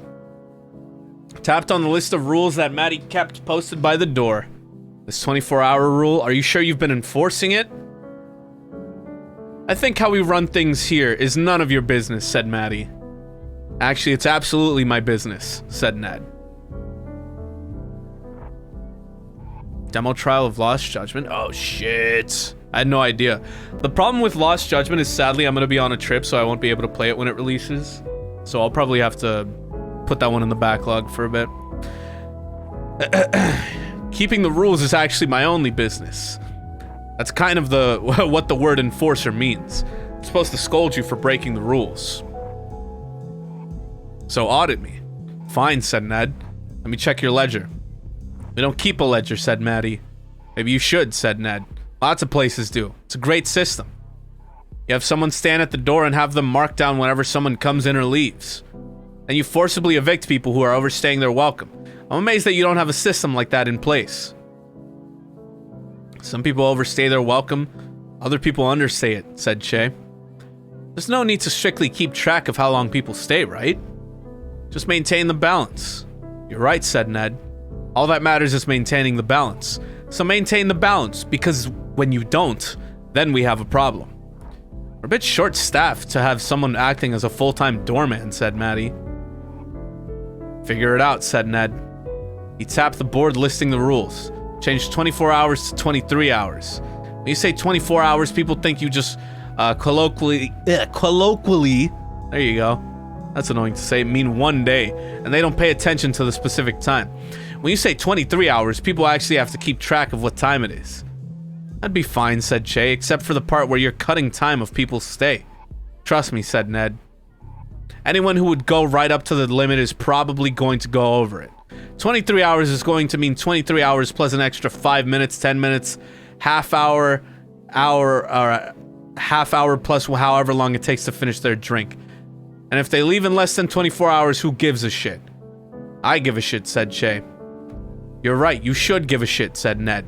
In fact, you should celebrate whenever you manage to scooch someone out of here in under 24 hours, because the balance is upset and you've got to correct it. You can either correct the balance 1 hour at a time, or the council can come in here and repossess some souls. Or we can find someone who knows how to manage this property responsibly. He turned to Che. Come on, buddy. I don't want to have to take away this place from you. It'd be quite the escalation, said Maddie. Well, you're already on the first level of escalation, which is stern talking to, said Ned. Let's try not to escalate it any further. Che sighed. Well, Maddie cut him off. We'll change the rule to 23 hours, okay? Buzz off. Well, really? Said Ned. Well, okay then. And while you're rewriting the signs, you should also take the green tea frappuccino off the menu. Frapp should be for coffee, not tea. Done, said Maddie. Wait, really? Said Ned. Damn, I didn't realize you were so open to feedback. Also, that caramel, we'll take it under, I can't read, my god. We'll take it under advisement, said Maddie, placing a hand on Ned's chest and physically pushing him towards the door. Hold up, said Ned. What are you doing? Removing an unwanted guest, said Maddie. I need to practice if we're going to start enforcing those rules you care about so much. Now I, said Ned as he continued backpedaling to stay upright. Look, you could just... Bye, said Maddie as Ned crossed the threshold out of the cafe and Maddie shut the door in his face. She turned around, leaning her back against the door inside. Che raised an eyebrow. You're serious about this rule change? Yeah, said Maddie. I'll change the sign in the menu after we close tonight. Wait, really? The rule change is just to keep him off our back, said Maddie. And the menu thing? I've been meaning to take that off anyway, said Maddie. It's kind of a menu item that attracts the worst sort of people. Well, okay, said Che. Though I do think we should change the rule back to 24 hours after things have had enough time to balance out. Of course, said Maddie. Wouldn't want to upset the balance too far in the opposite direction. What would we do with all that extra time anyway? Huh. I guess that's it. Ah! And now it's open. So what the hell's up with this doodle mode shit? Enter doodle mode? Sure. I don't know what that means, but we'll see.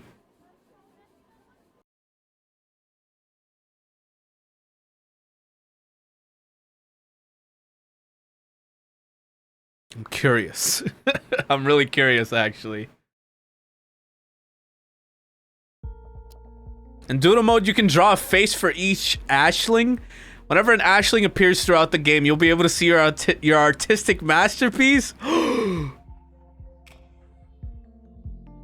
Oh shit! Yo, I'm dropping on. I'm drawing on Kepler first. All right, what do I? How do I just? Holy fuck! I'm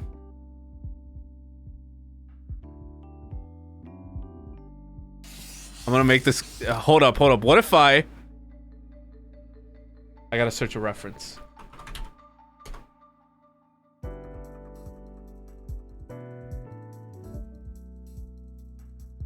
Okay. So you got the eye like there, the eye there, and then. Oh, almost got it. Hold up.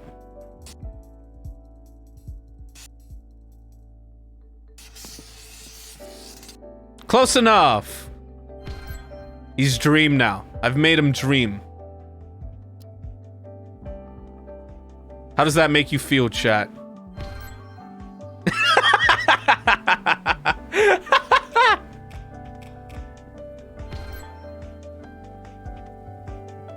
What the hell do I draw on you?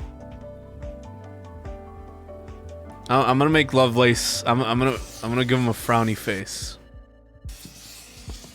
This is really hard to draw, by the way.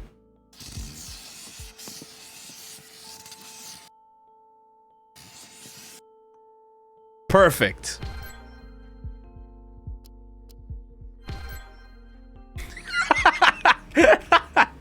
All right, Jacoby. I'm just gonna give him like just a neutral face.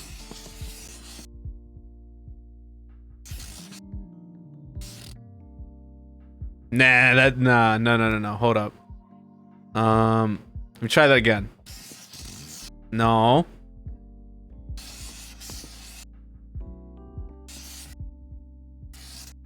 Perfect. All right. They're complete.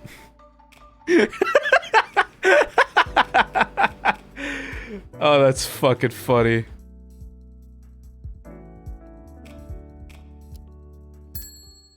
I love that.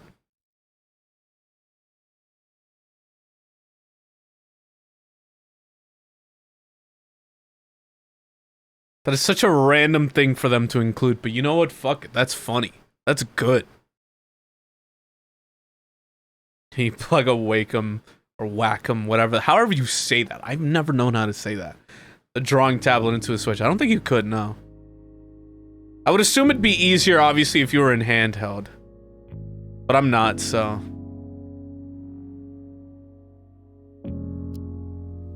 Yes, I've already been told this.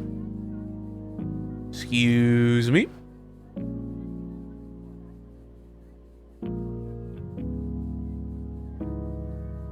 Okay. Let's continue this this story, shall we? I would assume there's other stuff that I still have yet to see, but it's fine. I want to continue this story. Let us continue on.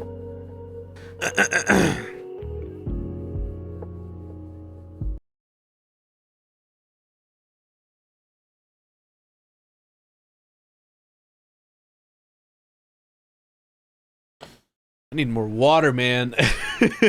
All this goddamn reading.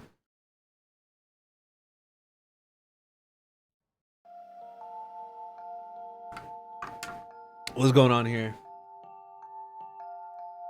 Day 2. 12 p.m. The terminal.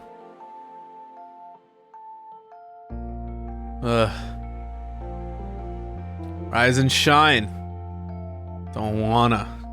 Shouldn't waste your last hours on Earth sleeping. Man, I was really hoping that I was having a really long, weird dream. Sorry. No such luck.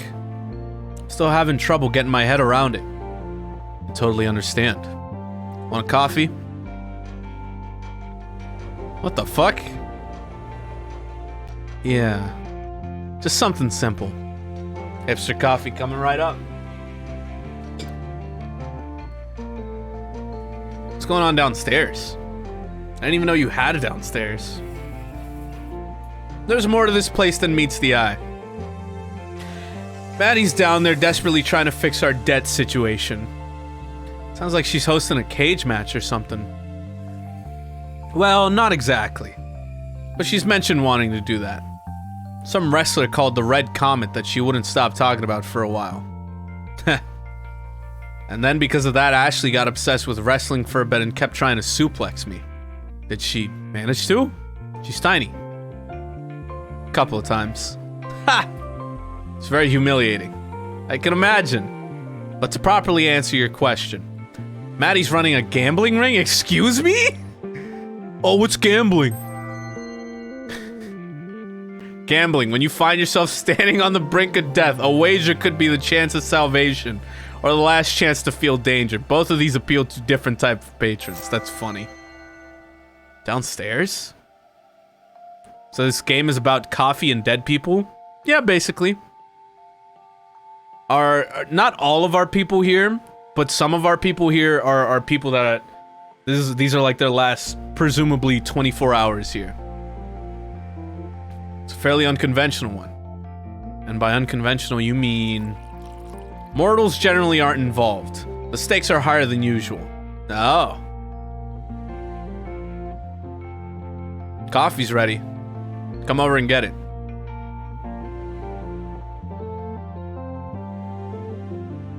They gamble for time among other things? You don't sound like you're a huge fan of the idea. I'm not. It's undignified. I mean, as long as Maddie's not in danger, shouldn't it be fine? The council doesn't like it. They turn a blind eye because we don't cause trouble otherwise. But I'd rather not have to worry about bad things coming our way. Because Maddie refuses to approach the problem from a different angle. And by the problem, you mean the debt, yeah? I was pretty drunk, but I think I remember Maddie storming off after Ned turned up. Yes. I'm a bit worried about her. Wish I could help. You all seem pretty nice. The thought's appreciated. Maddie will figure it out eventually, though, I'm sure. She just needs time. Hey, thanks for the coffee, by the way. I just realized you haven't actually made me pay for a bunch of them. Heh, how'd you expect to pay for them? Alright. Yep, no cash. If I were feeling particularly capricious, that's not a word, what the fuck? I've never heard that word ever in my life. I'd ask you to pay in time. But you're a nice kid.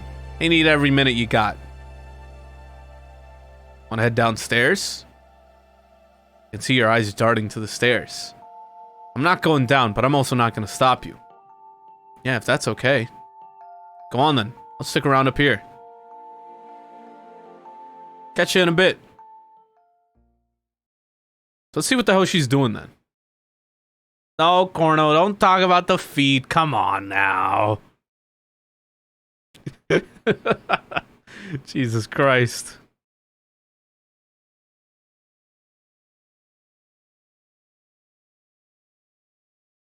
So what is this shit then?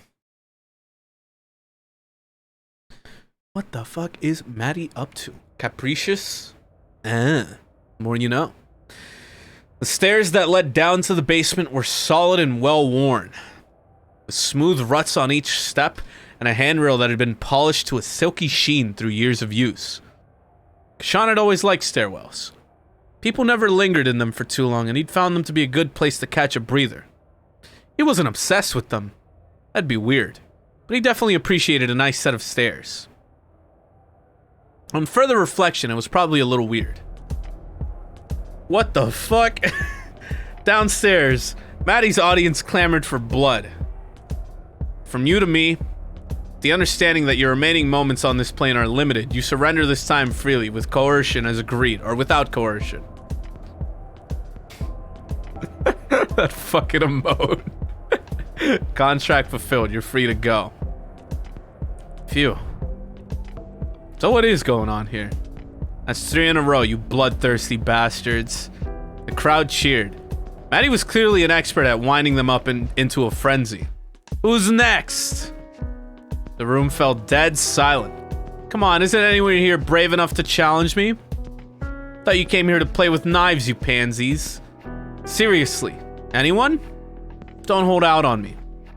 Do I need to pick someone out from the crowd then? Is that what we've come to? Maddie's gaze swept the audience. Kashan, good to see you upright. Interested in a game of skill?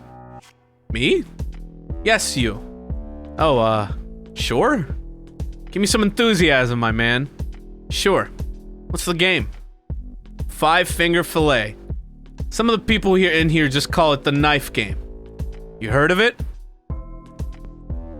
Oh, God. Oh, finally. Oh, finally, something I'm good at. Oh, shit. Episode 3. Oh, fuck. Rise and shine. What the fuck? Yo, chill out. Oh, so that's where the scene of him having a knife came from. Got a lot of knives in this place. Tell me about it. Oh, shit. Damn, this thing has a good weight to it. Of course. I want to make you compete with an inferior tool. Ha! What? Sorry, I was waiting for you to seg into calling me an inferior tool. Shit, that was that was low-hanging fruit, wasn't it? Next time, mate. Sure. Kashan did another experimental slash. This time, it made an audible whoosh. Spectators oohed and awed. But this wasn't for them. He knew that he only had one shot to get accustomed to the blade. Oh shit. You done showing off? Nothing wrong with putting on a little show. Sounds like you're stalling for time. Getting cold feet, perhaps? Psh, not a chance. Let's get started then. You know what you're wagering? Shay mentioned something about you gambling with time. It's not gambling if it's a game of skill. But that's besides the point. We're both wagering 4 hours. If you win, it comes from the cafe's balance. If I win, it comes from yours. We've got around 16 hours left, in case you weren't keeping track. Shit, only that many? Want a little extra time to play with then? Oh yes. Let's stop wasting it and get this over with. Sure know what you're getting into? Most people here are pretty shy about playing with the time they have left, especially when their tank's running as empty as yours. Yep, come on. Unless you're getting cold feet. Hardly. You've got 30 seconds. Smack the timer when you're ready. Oh shit. The crowd cheered as Kashan fed off their enthusiasm. In response, Maddie leaned back and tapped her fingers on the table, feigning impatience. He met her eyes, grinned, and continued his performance. His stabbing motion got faster as he went, the point narrowly missing each of his fingers. Stabs, strong enough to drive the knife a millimeter or two into the table, were good if you wanted to put on a show. And of course, giving the spectators a show was part of the fun. You might be going fast enough to put on a show, but you're not going fast enough to win.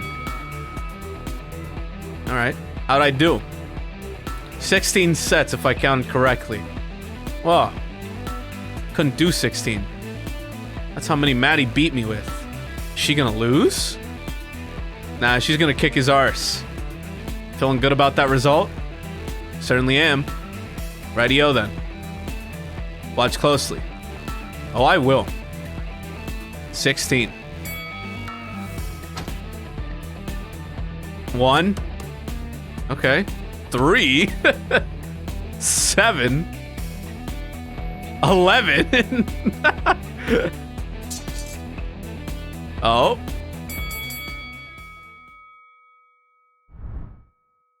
Told ya, she's unbeatable. Is it magic? She could cheat if she wanted to. Definitely not. She's just that good. Poor guy, he didn't know what he was getting into. Sorry, mate. Beat me fair and square. I'm pretty impressed. I aim to please. I'll be taking those hours now if you don't mind. Yeah, sure. How does this work? Just like this. You won't feel a thing. What the fuck? Kashan felt a brief tightness in his chest, and for just a moment, the tip of Maddie's finger burned white hot. Ow! Shit! Sorry, I lied. It's done now, though. Alright. Does anyone else dare to compete with me? Come on, looking for some actual decent opposition here. I'll take any challenge. Even if it's chess or something. Any challenge? I challenge you to get everyone a drink! Uh-oh. Rounds on me. Yeesh. Someone's in trouble. I didn't realize you were watching. There wasn't anything happening upstairs and I got bored. Right. So. Took some hours from Kashan, huh? Yes, I did. Do you feel good about that? Shay. Do you? I won them fair and square. He didn't know what he was getting into. There's an obvious power imbalance here that you're exploiting. He knew the rules. That doesn't change anything. You led him to believe that he'd get some extra time. And? Bearing a miracle on his part, that absolutely wasn't going to happen. It doesn't matter. He's just passing through. A couple hours won't make any difference. Maddie, I'm disappointed in you. Our patrons respect us. We need to earn that respect by treating them with respect ourselves. This is not respectful or dignified. Cheating vulnerable passers through out of their time, we're above that. We're better than that. I don't care whether you think it's dishonest or not. I want you to give that poor man his time back. Don't pout.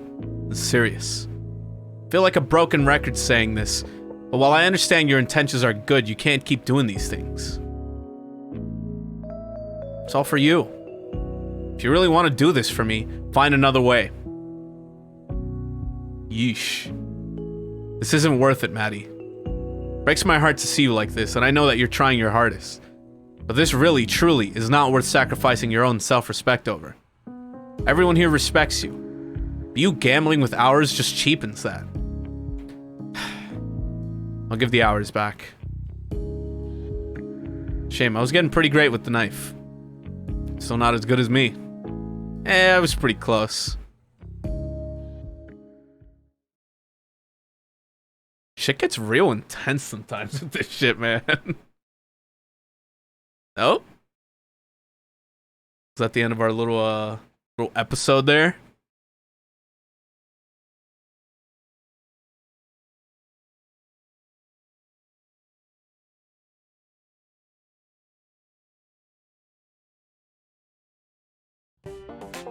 Oh, yes it was.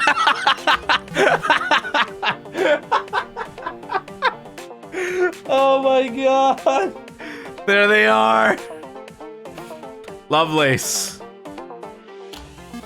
Yes? What form did you have before being reborn? I think I was a crab. Come on, I'm being serious. I actually wouldn't harvest spirit liquid from a crab. You're assuming an awful lot about how squeamish she is. As far as I can remember, I lived above streets next to the sky. So a bird then? Wings and feathers and such? No, not that. I do remember flying though. Oh, were you a sugar glider? Describe? Did you eat insects and tree sap and flower nectar? That is familiar. Wonder how I actually found you then. Could have been anything really. You mentioned bright lights earlier. Oof. Yeah, I'm thinking you got hit by a car. Ouch. That seems likely. Is that bad? I mean, you're here now, so whether you like it or not. Shut up. I'm still adjusting.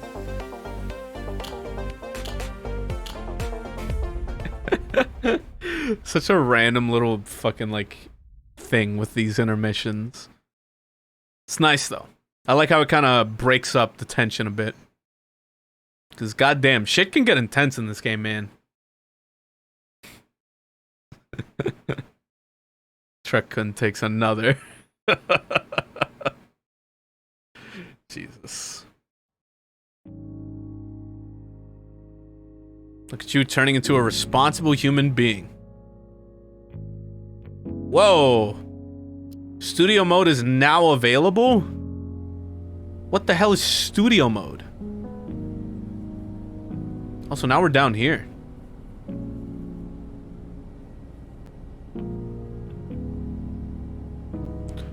Oh, I want to read it so bad, but also that would probably take literal ages.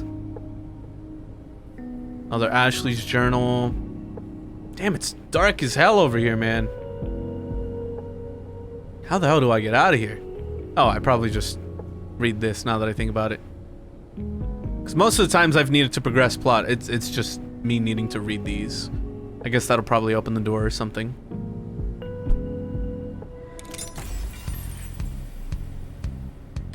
Kashan's footsteps echoed in a way that startled him. Were his footsteps always so loud? Perhaps it was just a contrast with the surrounding environment, which seemed to which seemed to completely silent. What? With the surrounding environment, which seemed to completely silent, that made his footsteps seem so jarringly loud as he walked along the catwalk. Is that a typo, or did I just read that incorrectly? Whatever. He was on a catwalk. Why was he on a catwalk? There seemed to be a gaping space below him, filled with some sort of mist that he couldn't see through.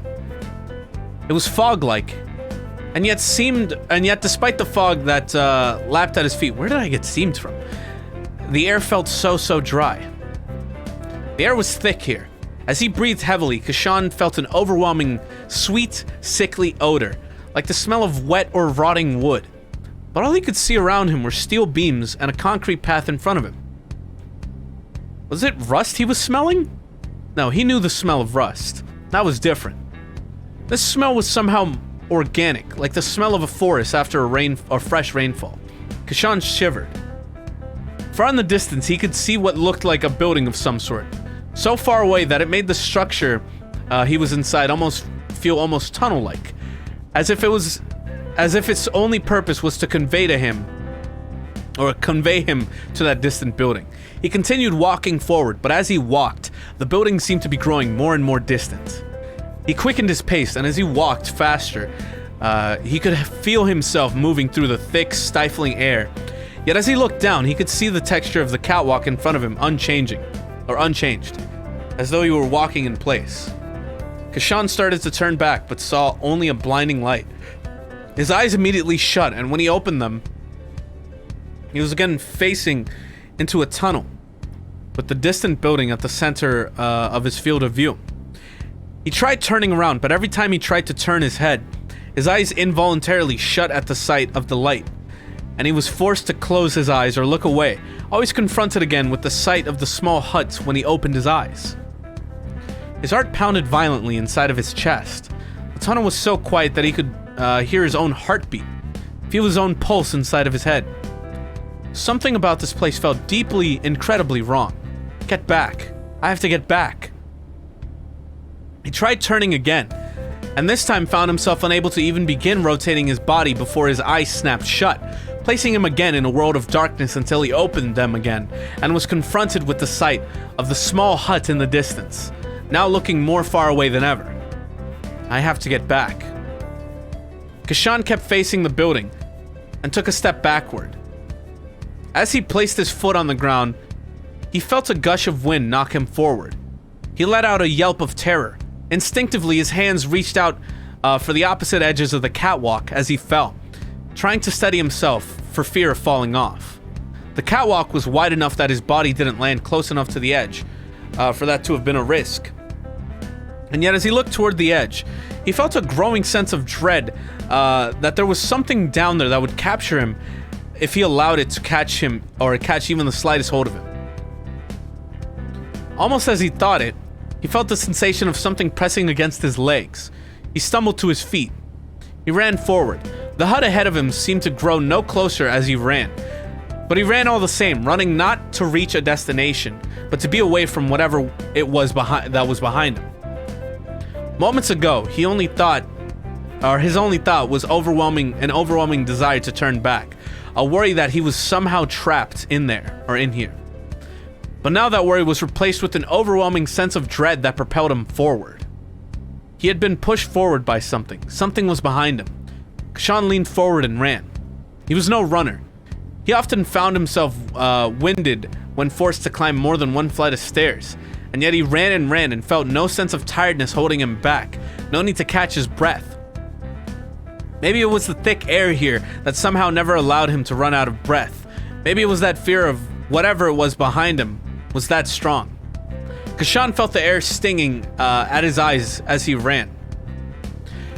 By now he was running so fast that the thick air felt like a hot wind in his face. Tears began running down his face, but he couldn't find it in him to raise a hand to wipe his eyes. That would mean slowing his sprint. So he closed his eyes, fully aware that he was running down a catwalk that had no handrail on either side. At this point, he didn't care. He ran and ran. Long after the tears on his face had dried, Kashan realized that he could only hear the sound of his own feet as they struck the catwalk. He couldn't even hear the rush of wind, even as it seemed to buffet his face. There was no sounds of anyone or anything pursuing him. Perhaps there was no pursuer at all. He allowed himself to open his eyes and look down. He looked over his shoulder. This time, there was no blinding light, only a distant glow, like the light at the end of a long tunnel. In a way, it was the light at the end of a long tunnel, and in observing the dim glow of the distant light, Kashan suddenly realized just how far he had ran. He turned around and saw the building right in front of him. It had windows that were covered with the same fog that covered the ground around him. Kashan reached for the door handle. He half expected it to be locked, and felt a moment of panic as the handle bowed under the pressure of his hand. Was he ready to face whatever was on the other side of that door? Did he even want to enter? Did he have a choice? What was it that awaited him inside this building? Answers or more baffling questions? Kashan looked down the tunnel and suddenly felt cold. Whatever this place was, he needed to escape it. And the only form of egress that seemed available to him was the door of this building. He leaned on the handle and felt the door swing open. Oh, come on! Oh, man. You give me all that and then you stop there? God damn it. Well, I can't go over...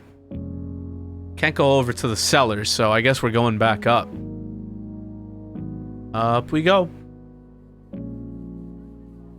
Oh. Oh, the cafe's right there.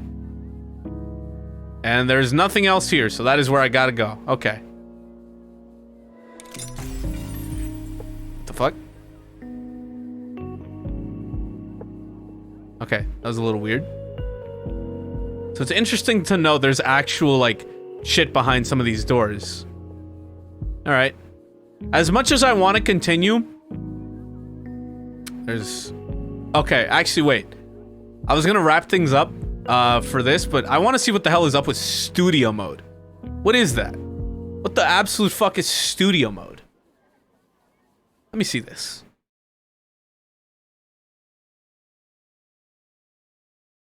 I'm curious.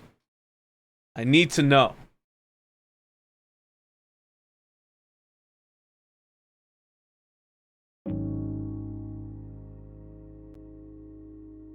It's loading something. Let's see what it is. Come on. Come on, you're at 99%.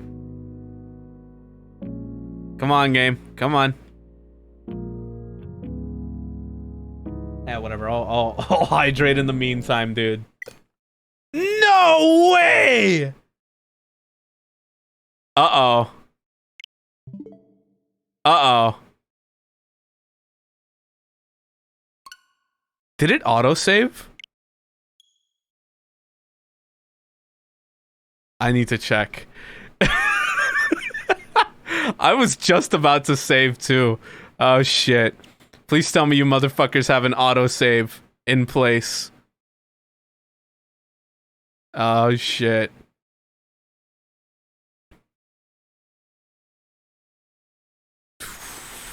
I'm waiting. I'm waiting to see. I guess this is why you save regularly, huh? Oh, here we go. Moment of truth. Wait, there's a continue button. Am I saved? Am I saved by autosave? Please. Please fucking tell me that is a yes. God, this shit is taking its sweet time loading up. I'm scared, man. Luckily, it's just fucking reading. I mean, I'm not gonna read it again, assuming we get put back. But still.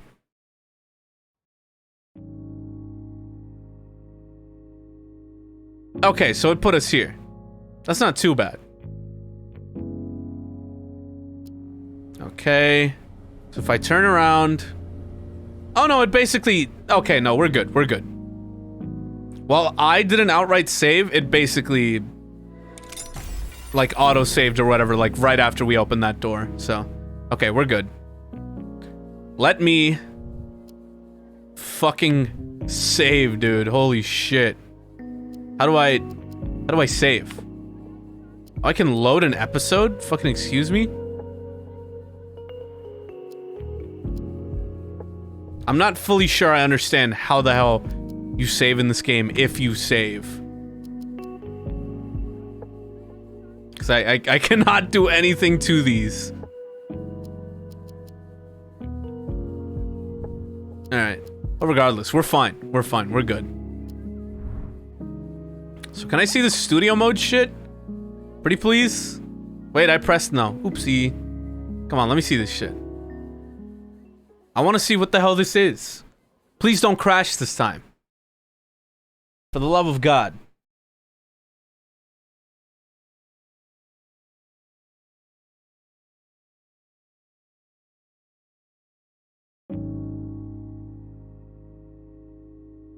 Okay, it's loading.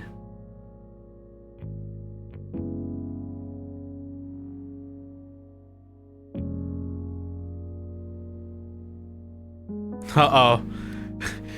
Uh-oh.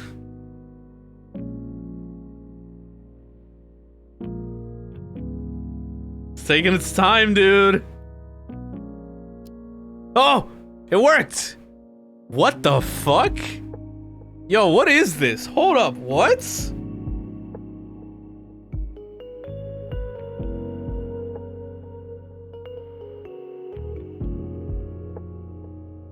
What? What is this?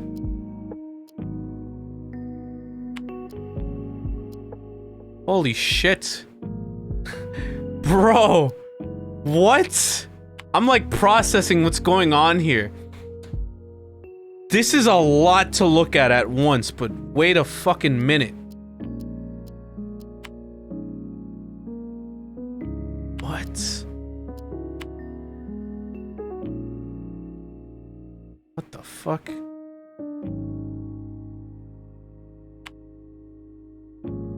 Oh my god. They're really just letting you, like... This is just straight up, like, actual... What? Bro. This is the last thing I expected to be in this goddamn game. What?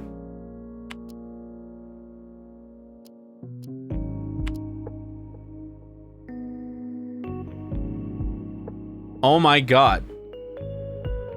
What? That's sick, actually. What the fuck?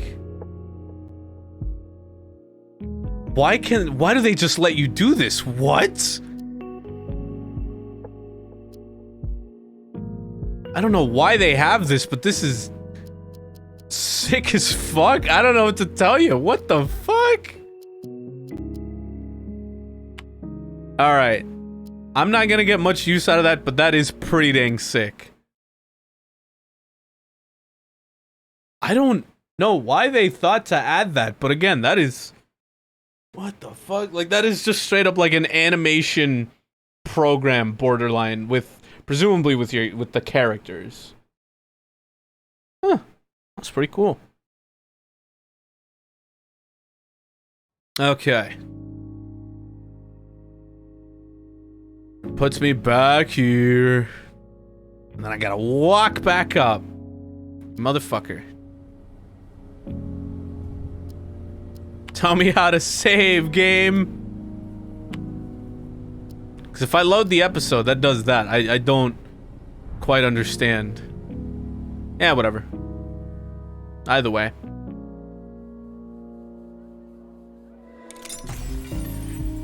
Okay. Well, anyway. What the fuck? Oh. Dude, there's so much shit to, like, go through here. I am surprised. Because then there was, like, yeah, the bottle here. My god. Like, I'm wondering how many little things I've missed out. But it's fine. Alright. I will, I'm gonna call it there for that. That was pretty cool. That was pretty fucking cool. We will for sure be continuing that because that was way better than I expected. Neat little game. I don't know, I don't think it's super long, but obviously we gotta see. Do I have any other like any other of like the art stuff here? I guess not, no. Huh. Oh wait, no, I have some stuff.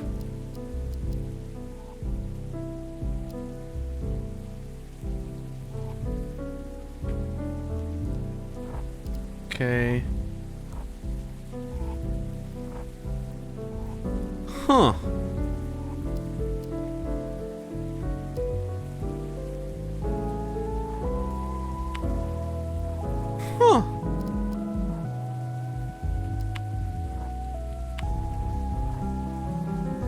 It's clear a lot of love and effort has gone into this game. It almost feels like a shame that I'm only just now discovering it. Huh. Oh wait, no, here's the billiards thing. I'm not quite sure what we're looking at admittedly, but sure, yeah, okay.